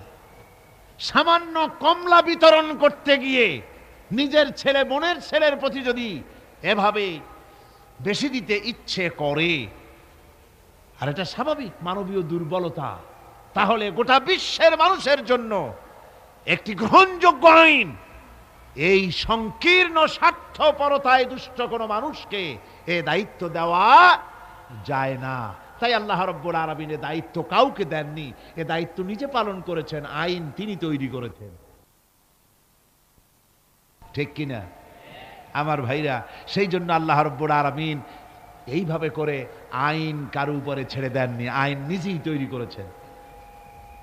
পৃথিবীর মধ্যে যা কিছু এসেনশিয়াল, মানুষের জন্য সবচাইতে বেশি গ্রহণযোগ্য এবং অত্যন্ত জরুরি, সেই জিনিসগুলি আল্লাহ নিজ হাতে রেখেছেন, মানুষের হাতে ছেড়ে দেননি। যেমন বাতাস, যেমন পানি, যেমন অক্সিজেন, এগুলি আল্লাহ নিজ হাতে রেখেছেন। কার হাতে? এগুলি এগুলি যদি আল্লাহ মানুষের হাতে ছেড়ে দিতেন, তাহলে ক্ষমতায় গিয়ে বিরোধী দলকে বলতো অক্সিজেন দেওয়া যাবে না, আমার দলে আসো। বাতাস দেওয়া যাবে না, পানি দেওয়া যাবে না, মোটেও ক্ষমতা হাতে নাই। তাই চিৎকার মেরে বলেছে, ভাইয়ার আমার, বোনের আমার, ভাতে মারবো, পানিতে মারবো। ক্ষমতা মোটে নাই, তাই এই চিৎকার। আর যদি বাতাস, পানি, অক্সিজেনের মালিক যদি মানুষকে বানানো হতো, তাহলে অপর গোত্র, অপর দলের লোকদেরকে তারা পিছে শেষ করে দিত। এই জন্য আল্লাহ পাক মানুষের অবস্থা জানেন। খুলিকাল ইনসানু দাঈফা, মানুষকে আসলে দুর্বল করে সৃষ্টি করা হয়েছে সকল দিক থেকে। তাই আইন তৈরি করার মতো এই বিরাট দায়িত্ব আল্লাহ মানুষের হাতে ছেড়ে দেননি, আইন তৈরি করেছেন আল্লাহ। কে তৈরি করেছেন? লোকেরা জিজ্ঞেস করেছিল, হে রাসূল, আইন তৈরি করার ব্যাপারে আমাদের কোনো অধিকার আছে কিনা, আমরাও কিছু সাজেশন দিতে পারি কিনা? আল্লাহ পাক শুনিয়ে দিলেন, কুল ইন্নাল আমরা কুল্লুহু লিল্লাহ, কুল ইন্নাল আমরা কুল্লুহু লিল্লাহ, বলে দাও একমাত্র আল্লাহর আইন চলবে, আল্লাহর আইনের ভিতরে আঙ্গুল ঢুকাবার অধিকার কারো নাই। জোরে বলেন সুবহানাল্লাহ। ব্যক্তির আইন, পরিবারের আইন, সমাজের আইন, রাষ্ট্রের আইন, জীবনের সব ক্ষেত্রে চলবে কেবলমাত্র আল্লাহ সুবহানাহু ওয়া তাআলা। তার বিধানই চলবে, মানুষেরটা চলতে পারে না। তবে মানুষ তাদের নিজস্ব জীবনযাত্রা প্রণালীতে কোনো নতুন কিছু করতে চাইলে তা করতে হবে কোরআনের আলোকেই, সুন্নাহর আলোকেই। যেহেতু গতকাল আমি বলেছি কোরআনে কারীম কিন্তু আপনার কোরআনে কারীম সমস্ত নীতিমালার মূল নীতি হচ্ছে কোরআন। সমস্ত নীতিমালার মূল নীতি কোরআন। এখানে সব আছে। এখানে রাজনীতি, অর্থনীতি, সমাজনীতি, শ্রমনীতি, শিক্ষানীতি, যুদ্ধনীতি, বন্দিনীতি, স্বরাষ্ট্রনীতি, পররাষ্ট্রনীতি, সমস্ত গোষ্ঠী সুদ্ধা সব কোরআনের মধ্যে আছে। আল্লাহ বলেছেন তিবিয়ানান লিকুল্লি শাই, সব কিছুর বর্ণনা কোরআনে কারীমের মধ্যে আমি করে দিয়েছি। খুলে খুলে কোরআনে কারীমের মধ্যে বলে দিয়েছি, কোনো জিনিস বাদ দেওয়া হয়নি। গতকাল বলেছিলাম সেই পিঁপড়া থেকে শুরু করে হাতি পর্যন্ত, মাকড়সা থেকে শুরু করে মৌমাছি পর্যন্ত কোনো জিনিস বাজ আছে কোন? বলেন, পিঁপড়ার নামে সূরা আছে না? হাতির নামে সূরা আছে, মাকড়সার নামেও সূরা আছে, নাম কি? আনকাবুত। মৌমাছির নামেও সূরা আছে, নাম কি? মেয়ে লোকের নামেও সূরা আছে, কি নাম? সূরায়ে নিসা। মানুষের নামে সূরা আছে, নাম কি? সূরায়ে নাস। সব আছে। আবার পৃথিবীর মধ্যে লোহাকেও বাদ দেওয়া হয়নি কোরআন থেকে, যেহেতু লোহা হচ্ছে মানুষের জন্য সবচেয়ে বেশি প্রয়োজনীয় জিনিস। যদিও সোনার দাম বেশি, কিন্তু প্রয়োজনীয় বেশি লোহা, সেই জন্য লোহার দাম আল্লাহ কমায় রেখেছেন। লোহার উৎপাদন বেশি করে বাড়িয়ে দিয়েছেন। খনিজ দ্রব্য লোহা, আপনার খনিজের মধ্যে, খনির ভিতরে লোহা আল্লাহ পাক বেশি বেশি পয়দা করছেন সারা পৃথিবীতে, যাতে মানুষ এর দ্বারা উপকৃত হতে পারে। লোহা এত জরুরি মানুষের জন্য, এই লোহা না হলে আপনার আমার বক্তৃতা শুনতেই পেতেন না। এই লোহার মাধ্যমেই যাচ্ছে। আমার সামনে যে স্ট্যান্ড আছে এটা লোহার তৈরি, তারপরে এর যে অ্যাম্প্লিফায়ার আছে সেখানে লোহা আছে, এর ইউনিটির ভিতরে লোহা আছে। আপনি যে কাপড় সেলাই করছেন সেখানে লোহা আছে, সুই। আপনার কাগজপত্র ছাপতেছেন সেখানেও লোহা আছে। আপনার সুই থেকে শুরু করে প্লেন পর্যন্ত, এমনকি আপনি যে খাবার দাবার উৎপাদন করেন জমিন থেকে, জমিন চাষ করেন, তাও কাঠ দিয়ে হতো না যদি লাঙ্গলের মাথায় লোহার ফলা না থাকতো। লোহার ব্যবহার পৃথিবীর সর্বত্র। সুবহানাল্লাহ, সুবহানাল্লাহ বলেন। সুতরাং লোহাকেও বাদ দেওয়া হয়নি, কোরআনে কারীমে সব কথা বলে দেওয়া হয়েছে। সমস্ত কথা খুলে খুলে কোরআনে কারীমের মধ্যে আল্লাহ পাক স্পষ্ট করে বলে দিয়েছেন। আর বলেছেন এই কোরআনের আইন মেনে এর উপরে যদি তোমরা জীবন চালাতে পারো তাহলে কি হবে? আল্লাহ রাব্বুল আলামিন কোরআনে কারীমের মধ্যে পরিষ্কার করে বলে দিয়েছেন, কোরআনের আইন মেনে যদি চলো, আমার উপরে যদি ঈমান আনো, আর আমাকে ভয় করার নীতি যদি অবলম্বন করে চলো, ওয়ালাউ আন্না আহলাল কুরআ আমানু ওয়াত্তাকাউ লাফাতাহনা আলাইহিম বারাকাতিম মিনাস সামাই ওয়াল আরদ। জনপদের লোকেরা, দেশের লোকেরা যদি আমার উপর ঈমান আনে আর আমাকে ভয় করার নীতি যদি অবলম্বন করে চলে, আল্লাহ পাক বলেছেন তাহলে আমি আকাশ এবং জমিনের সব বরকতের দরজা ওদের জন্য খুলে দেব। সুবহানাল্লাহ ওয়া বিহামদিহি। আকাশ এবং জমিনের বরকতের সব দরজা ওদের জন্য খুলে দেব যদি আমার উপরে আমাকে ভয় করো আর আমার উপরে ঈমান আনার নীতি নিয়ে যদি জীবন গড়ো। সুতরাং এই পৃথিবীতে শান্তি প্রতিষ্ঠা করতে হলে, শান্তি পেতে হলে তার পূর্ব শর্ত হচ্ছে জমিনে আইন চালু করতে হবে। কার? আরো জোরে বলে কার? আল্লাহ রাব্বুল আলামিনের এই আইন পৃথিবীর বুকে চালু করার কারণেই জনাবে মুহাম্মদুর রাসূলুল্লাহ সাল্লাল্লাহু আলাইহি ওয়াসাল্লাম এমন এক সমাজ কায়েম করেছিলেন যেখানে চুরি ছিল না, ডাকাতি ছিল না, জেনা ছিল না, ব্যভিচার ছিল না। আল্লাহর নবী বলেছিলেন খায়রুল কুরুনি কারনি, সর্বশ্রেষ্ঠ যুগ হতেছে আমার যুগ। এমন যুগ তৈরি হয়ে গেল, মানুষ না খেয়ে মরে না, বেকার সমস্যার সমাধান হয়ে গেছে, মানুষের দ্বারা মানুষ আর লাঞ্ছিত হয় না, অপমানিত হয় না। এমন মুসলমান আল্লাহর নবী জনাবে মুহাম্মদুর রাসূলুল্লাহ তৈরি করেছিলেন এই কোরআন দিয়ে। কি দিয়ে করেছিলেন?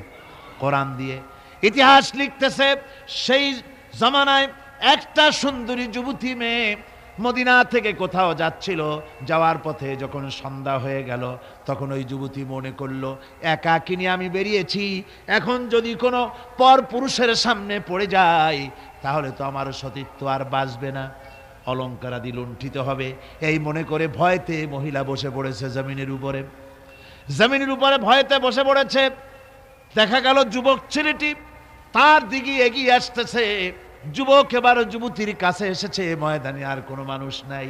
যুবক ছেলেটি যুবতীর দিকে তাকিয়ে বলে, মা, আমাকে দিয়ে তোমার কোনো ক্ষতি হবে না, তুমি কোথায় যাবে আমাকে বলো, আমি নিরাপদে পাহারা দিয়ে তোমাকে তোমার গন্তব্যে পৌঁছে দেব। আমার পরিচয় শোনো, আমি মুসলমান। সুবহানাল্লাহ বিহামদিহি। রাসূলুল্লাহ এরকম মুসলমান তৈরি করেছিলেন, সুবহানাল্লাহ বলেন। এইরকম মুসলমান তৈরি করেছিলেন জনাবে মুহাম্মদ রাসূলুল্লাহ সাল্লাল্লাহু আলাইহি ওয়াসাল্লাম। এভাবে মুসলমান তৈরি করেছেন যেই মুসলমানদের কোনো মানুষের কোনো ভয় ছিল না। সমাজে চুরি ডাকাতি জেনাবে বিচার সব বন্ধ হয়ে গিয়েছিল। রসুলের সেনাবাহিনী কেমন ছিল জানেন? রসুল্লাহ কোরআন দিয়ে এমন সেনাবাহিনী তৈরি করেছিলেন, সিরিয়া দখল হলো মুসলমানদের হাতে। আর এই সিরিয়ার রাস্তা দিয়ে যখন মুসলমানেরা যাচ্ছে, বিজয়ী মুসলমানেরা সিরিয়ার সুন্দরী মহিলারা মনে করলো আমরা তো এখন ধর্ষিত হব, লাঞ্ছিত হব, এখন তারা আমাদের কোনো বাঁচার পথ নাই, আমাদের সর্বনাশ হয়ে যাবে। তারা তখন ভয় করতে লাগলো, মনে করলো যে ঘরের মধ্যে ঢুকে তারা আমাদেরকে লাঞ্ছিত করবে, তার চাইতে আমরা রাস্তায় দাঁড়িয়ে থাকি, যা আছে কপালে তাই হবে। দেখা গেল রাসূলুল্লাহ ট্রেনিং প্রাপ্ত সাহাবায়ে কেরাম সিরিয়া এই শহরের এক প্রান্ত দিয়ে ঢুকলেন, অপর প্রান্ত থেকে বেরিয়ে গেলেন, ডানে বায়ে তাকিয়ে দেখলেন না কারা দাঁড়িয়ে আছে। সুবহানাল্লাহ বিহামদিহি। এর নাম হচ্ছে ইসলাম। এটাই শিক্ষা দিয়েছিলেন জনাবে মুহাম্মদ রাসূলুল্লাহ সাল্লাল্লাহু আলাইহি ওয়াসাল্লাম। এমন এক সুন্দর সমাজ পৃথিবীতে কায়েম হয়েছিল, যার বরকতে এই সুন্দর সমাজ হয়েছিল। আপনারা কি চান বাংলাদেশে সেরকম একটি সমাজ কায়েম হোক? রাসূলুল্লাহ বিদায় হয়ে গিয়েছেন, কিন্তু যে আদর্শ দিয়ে তিনি এই ধরনের সুন্দর সমাজ তৈরি করেছিলেন, সেই আদর্শ তিনি সাথে নিয়ে যান নাই। তারাকতু ফীকুম আমরাইন, রাসূলুল্লাহ বলেছেন দুটি জিনিস তোমাদের জন্য রেখে গেলাম, একটা হলো কিতাবুল্লাহ, একটা হচ্ছে আল্লাহর কিতাব, আর একটা হচ্ছে আমার সুন্নাহ। এই দুটি জিনিস রেখে গেলাম তোমাদের জন্য। যদি আঁকড়ে ধরতে পারো তাহলে তোমরা কেউ ধ্বংস হবে না, বিচ্ছিন্ন হবে না, ক্ষতিগ্রস্ত হবে না। এই কোরআন তোমাদেরকে বাঁচিয়ে রাখবে, এই আদর্শ তোমাদের টিকিয়ে রাখবে। সুতরাং আমি জিজ্ঞেস করতে চাই, এই বিরাট তাফসিরুল কোরআন মাহফিলের বিশাল জনসমুদ্র, আপনারা কি চান যে আল্লাহ পাকের ওই কোরআন দিয়ে, আল্লাহর ওই সুন্নাহ অনুযায়ী, ওই কোরআন অনুযায়ী এই পৃথিবীর বুকে এই বিধান কায়েম হোক? এটা কি আপনারা চান? হাত উঁচু করে দেখান তো কারা কারা চান।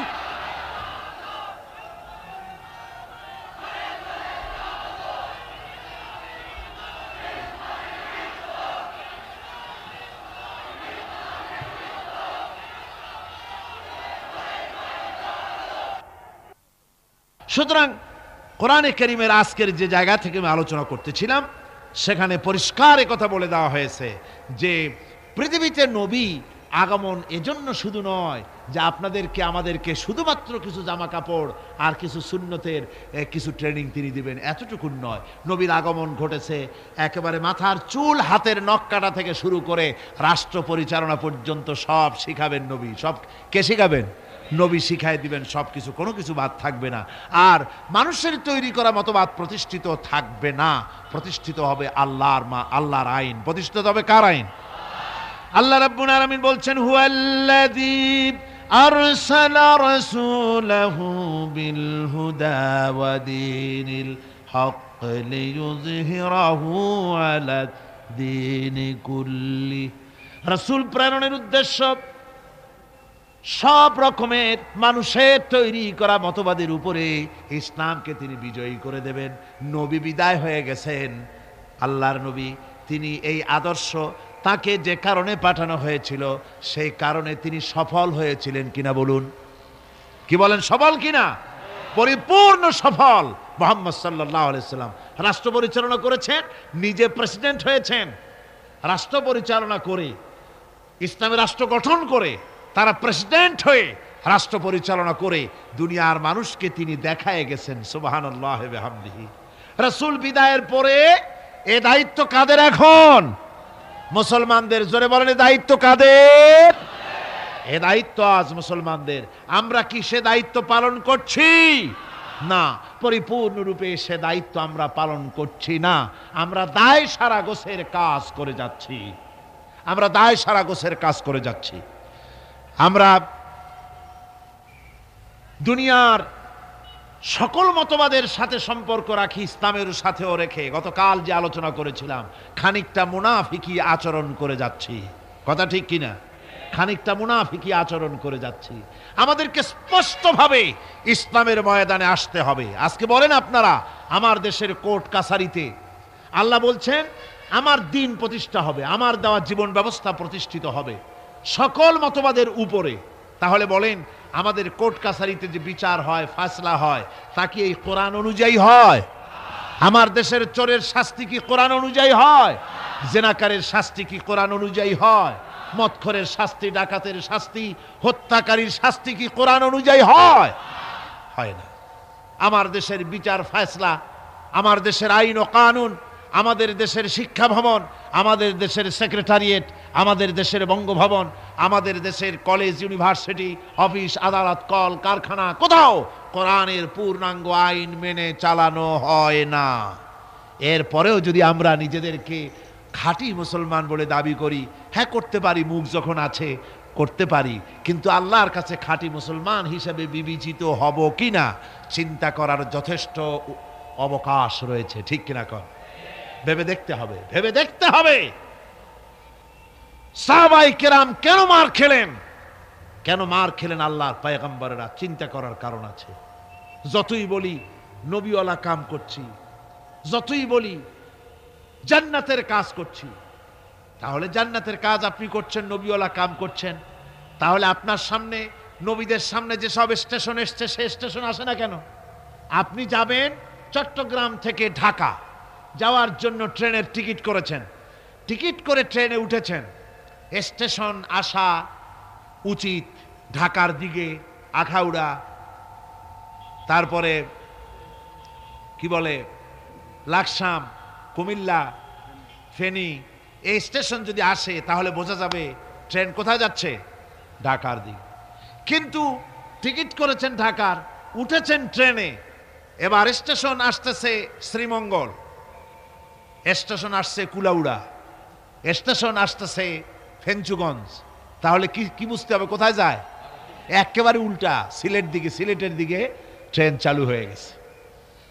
কাজী আপনার কাজ যদি সত্যি নবীওয়ালা হয়, সত্যি ইসলামের উপরে ভিত্তি করে হয়, তাহলে স্টেশন আসবে আবু জাহাল, স্টেশন আসবে আবু লাহাব, আসবে ওতবা, আসবে মুগীরা, আসবে হিন্দা, আসবে ওহদ, আসবে বদর, আসবে ফাতে মক্কা।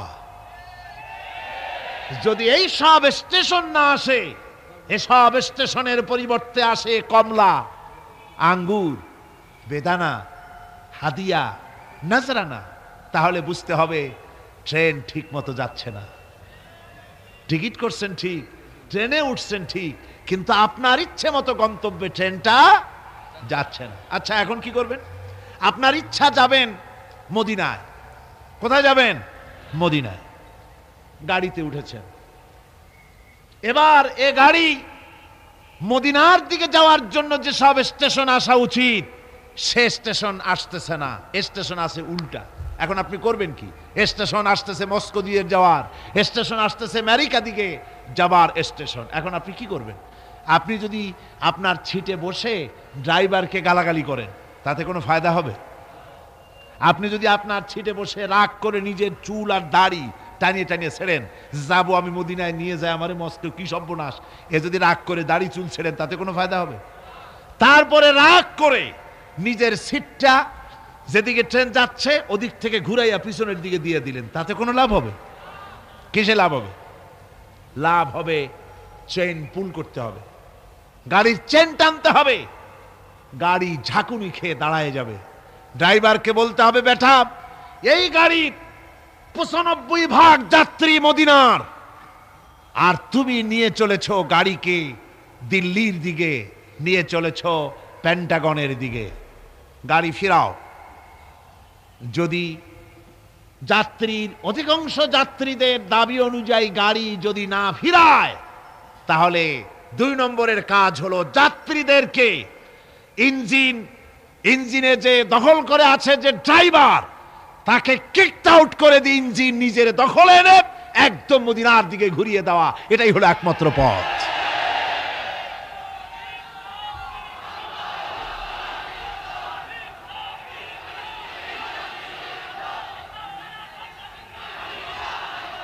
সুতরাং আজকের পৃথিবীতে দেশে দেশে মুসলমানের ইসলাম চায়।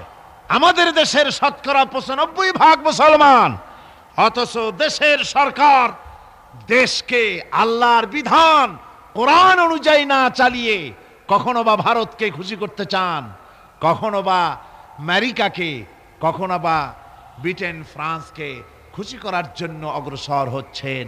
এজন্য গোটা জাতির ঐক্যবদ্ধ প্রচেষ্টা চালানো দরকার। যে জন্য নবীরা এসেছেন সেই উদ্দেশ্যে নিজেকে প্রস্তুত করা। কথা বুঝতে পেরেছেন? নিজেদেরকে প্রস্তুত করতে হবে। অনুরোধ বিনুরোধে কাজ হবে না। গতকাল বললাম, একটা নাস্তিক কমিউনিস্টের প্রচার করা উঠান নামক নাটকটি, যেটা রয়েছে সম্পূর্ণ ইসলাম বিদ্বেষী, কোরআন বিদ্বেষী, ওই নাটক প্রচার করলে সরকারকে আমরা মনে করব মুনাফিকির রোগে পেয়েছে। বলছিলাম কাজ, আজকে খবর পেলাম, আমাকে একজন বলেছেন আজকে রাতেই নাকি সেই বন্ধ করা নাটক আবার চালু হয়েছে। তাহলে কি বুঝলাম? আমরা বুঝতে বাধ্য হলাম এ সরকার নিজে চলে না, ভারত চালায়। সরকার আজ ভারতের গোলামে পরিণত হওয়ার প্রচেষ্টা চালাচ্ছে। এর অবস্থা শুভ হবে না জাতির জন্য। এ অবস্থা শুভ হবে বলুন? আদৌ শুভ হবে না। সরকারকে বলতে চাই, কোরআনের মাহফিল থেকে সরকারকে জানাতে চাই, ভারতের চাইতে আল্লাহরে বেশি ভয় করুন। কারে বেশি ভয় করতে হবে? ওই ভারতের বাবার ক্ষমতা নাই। আল্লাহ যদি ক্ষমতা ছিনায় নেওয়ার ইচ্ছে করেন, তারপরে এক মুহূর্ত তোমাদেরকে টিকিয়ে রাখার পারবে ভারত? পারবে আমেরিকা? কেউ পারবে? কেউ পারবে না। সুতরাং ভারতকে ভয় নয়, ভয় করতে হবে আল্লাহকে। কাকে ভয় করতে হবে? সে আল্লাহ রাব্বুল আলামিনকে ভয় করে এগিয়ে আসতে হবে। আমরা সরকারকে, যে কোনো সরকার যখনই এসেছে, কোরআনে কারীমের মাহফিল থেকে আমরা তাদেরকে সতর্ক করেছি, ঠিক না? বিগত 14 বছরের ইতিহাস, এই তাফসীরুল কোরআন মাহফিলের 14 বছরের ইতিহাস, হাজার হাজার অডিও ভিডিও ক্যাসেট সাক্ষী। কোরআনে কারীমের আলোকে সরকারকে আমরা গঠনমূলক সমালোচনা করেছি। আমরা কখনো ডিস্ট্রাকটিভ সমালোচনা করি নাই, কনস্ট্রাকটিভ সমালোচনা করেছি, ঠিক না? আমরা চাই যারা ক্ষমতায় আছে তারা ইসলামের বিধান অনুযায়ী, দেশের শতকরা 95% জনতার মন মানসিকতা অনুযায়ী দেশ পরিচালনা করুন। যদি না পারেন, ব্যর্থ হন, তাহলে অশান্তি, আল্লাহর গজব অপেক্ষা করছে। যে গজবে অতীতের লোকেরা ভুগেছে, সেই গজবও অপেক্ষা করছে, ঠিক কিনা? কোরআনে কারীমের এত বড় বিশাল মাহফিল, এই মাহফিলে শরীক হতে পেরে আমরা ধন্য। আমরা আল্লাহর কাছে শুকর আদায় করি, সকলে বলি আলহামদুলিল্লাহ। মহব্বতের সাথে জোরে সোরে সবাই পড়েন আলহামদুলিল্লাহ। কোরআনে কারীমের আলোচনা শোনার জন্য আপনারা যেভাবে এসেছেন, আগামীকালও এবং আরো কয়দিন আছে? 3 দিন, একদিন একদিন করে নেয়ামতের দিনগুলি ফুরিয়ে যাচ্ছে। আপনারা আপনাদের বন্ধু বান্ধবদের সকলকে দাওয়াত দিয়ে নিয়ে আসবেন। এ মাহফিল এমনই এক বরকতপূর্ণ মাহফিল যে বাংলাদেশের অনেকগুলি জেলা থেকে এই শীতের প্রচণ্ডতা উপেক্ষা করে, পকেটের পয়সা খরচ করে কোরআনে কারীমের এই তাফসীর শোনার জন্য এ মাহফিলে হাজির হয়। সবাই বলেন আলহামদুলিল্লাহ। এই বরকত থেকে মাহরুম হবেন না।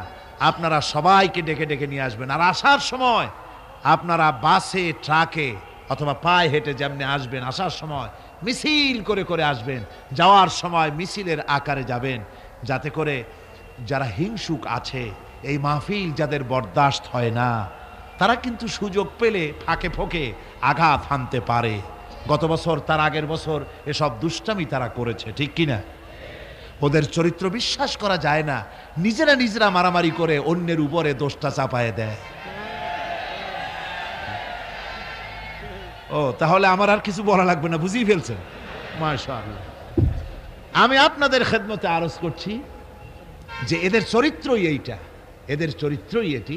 সুতরাং আপনারা যাবেন মিছিল সহকারে। কি সহকারে যাবেন? আসবেনও মিছিল সহকারে, যাবেনও মিছিল সহকারে।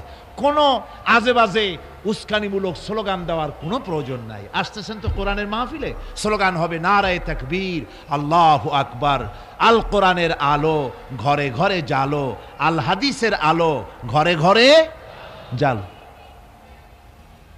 তা না হলে পরে আবার আরেকটা সুযোগ তাই, ফিতনাবাজ যারা, ওরা তো আর সহজে ছাড়ে না। তারা কয় যে আল কোরআনের আলো, এই স্লোগানই তারা দেয়, তার মানে ওরা হাদিস মানে না, বুঝলেন? যারা সুবিধাবাদী, সুযোগ সন্ধানী, তারা এই ধরনের খুঁতটুত কোনো জায়গায় পাইলে, সেই জন্য স্লোগান, আমরা তো কোরআন, আমরা মুসলমান, আমরা কি মুসলমান, কোরআন হাদিসের জন্যই আমরা সংগ্রাম করি। কাজী আল হাদিসের আলো, আল কোরআনের আলো ঘরে ঘরে জালো। বিপ্লব, বিপ্লব, ইসলাম ছাড়া অন্য কিছু, বাস এই কয়টা স্লোগান দিয়ে দিয়ে যাবেন আর আসবেন। এখনই আমরা মোনাজাত করতে যাচ্ছি। আল্লাহুম্মা আমিন। রব্বানা যালামনা আনফুসানা ওয়া ইন লাম তাগফির লানা ওয়া তারহামনা লানাকুনান্না মিনাল খাসিরিন।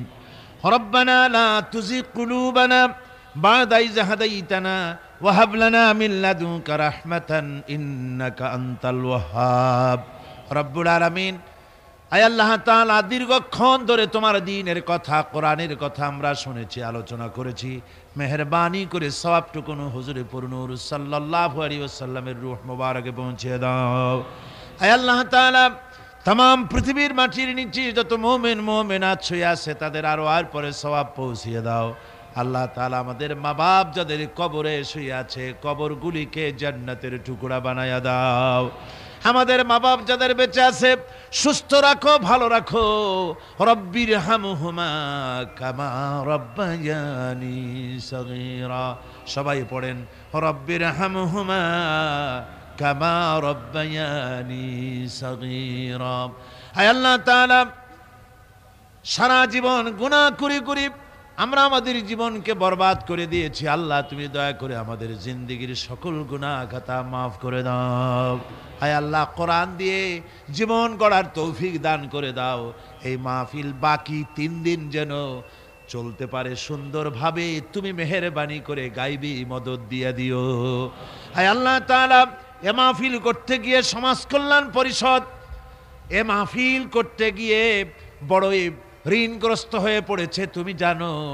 আল্লাহ, তুমি তোমার বিত্তশালী বান্দাদের, তোমার সকল বান্দাদের দিলের মধ্যে এই কর্তৃপক্ষের সাহায্য করার জন্য মনের ভিতরে মহব্বত পয়দা করে দাও। সকলকে দেওয়ার মতো তৌফিক দাও। আর এই দানটা কিয়ামতের দিন নাজাতের জরিয়া বানিয়ে দিও। আল্লাহ রব্বুল আলামিন, এই মাহফিলে যত মা বোনেরা কষ্ট করে প্রতিদিন আসতেছেন, আয় আল্লাহ, তুমি মেহেরবানি করে মা বোনদের প্রতি রহমত নাজিল করো। আয় আল্লাহ, দেশ বিদেশ থেকে যত লোক এসেছে সকলের উপরে রহমত নাজিল করো। আমাদেরকে কোরআন বোঝার তৌফিক দাও, কোরআন অনুযায়ী জীবন পরিচালনার তৌফিক দান করে দাও। রব্বানা তাকাব্বাল মিন্না ইন্নাকা আনতাস সামিউল আলিম ওয়া তুব আলাইনা ইন্নাকা আনতাত তাওয়াবুর রহিম। আয় আল্লাহ তাআলা, অনেকেই দোয়া চেয়েছে, অনেকে কষ্ট নিয়ে বিপদ নিয়ে আসে, মনে এই বিশ্বাস নিয়ে যে কোরআনের মাহফিলে দোয়া কবুল হয়ে যাবে, এই নিয়ত করে বান্দারা আসে। আল্লাহ, কোনো বান্দা যেন মাহরুম হয়ে না যায়। তোমার রহমত দিয়া প্রত্যেকের ঝুলি তুমি মালামাল করে দিও। সুবহান রাব্বিকা রাব্বিল ইজ্জাতি আম্মা ইয়াসিফুন ওয়া সালামুন আলাল মুরসালিন আলহামদুলিল্লাহি রাব্বিল আলামিন। ওয়াজআল আখিরা কালিমাতিনা ইনদাল মাউত লা ইলাহা ইল্লাল্লাহু মুহাম্মাদুর রাসূলুল্লাহ। আসসালামু আলাইকুম ওয়া রাহমাতুল্লাহ।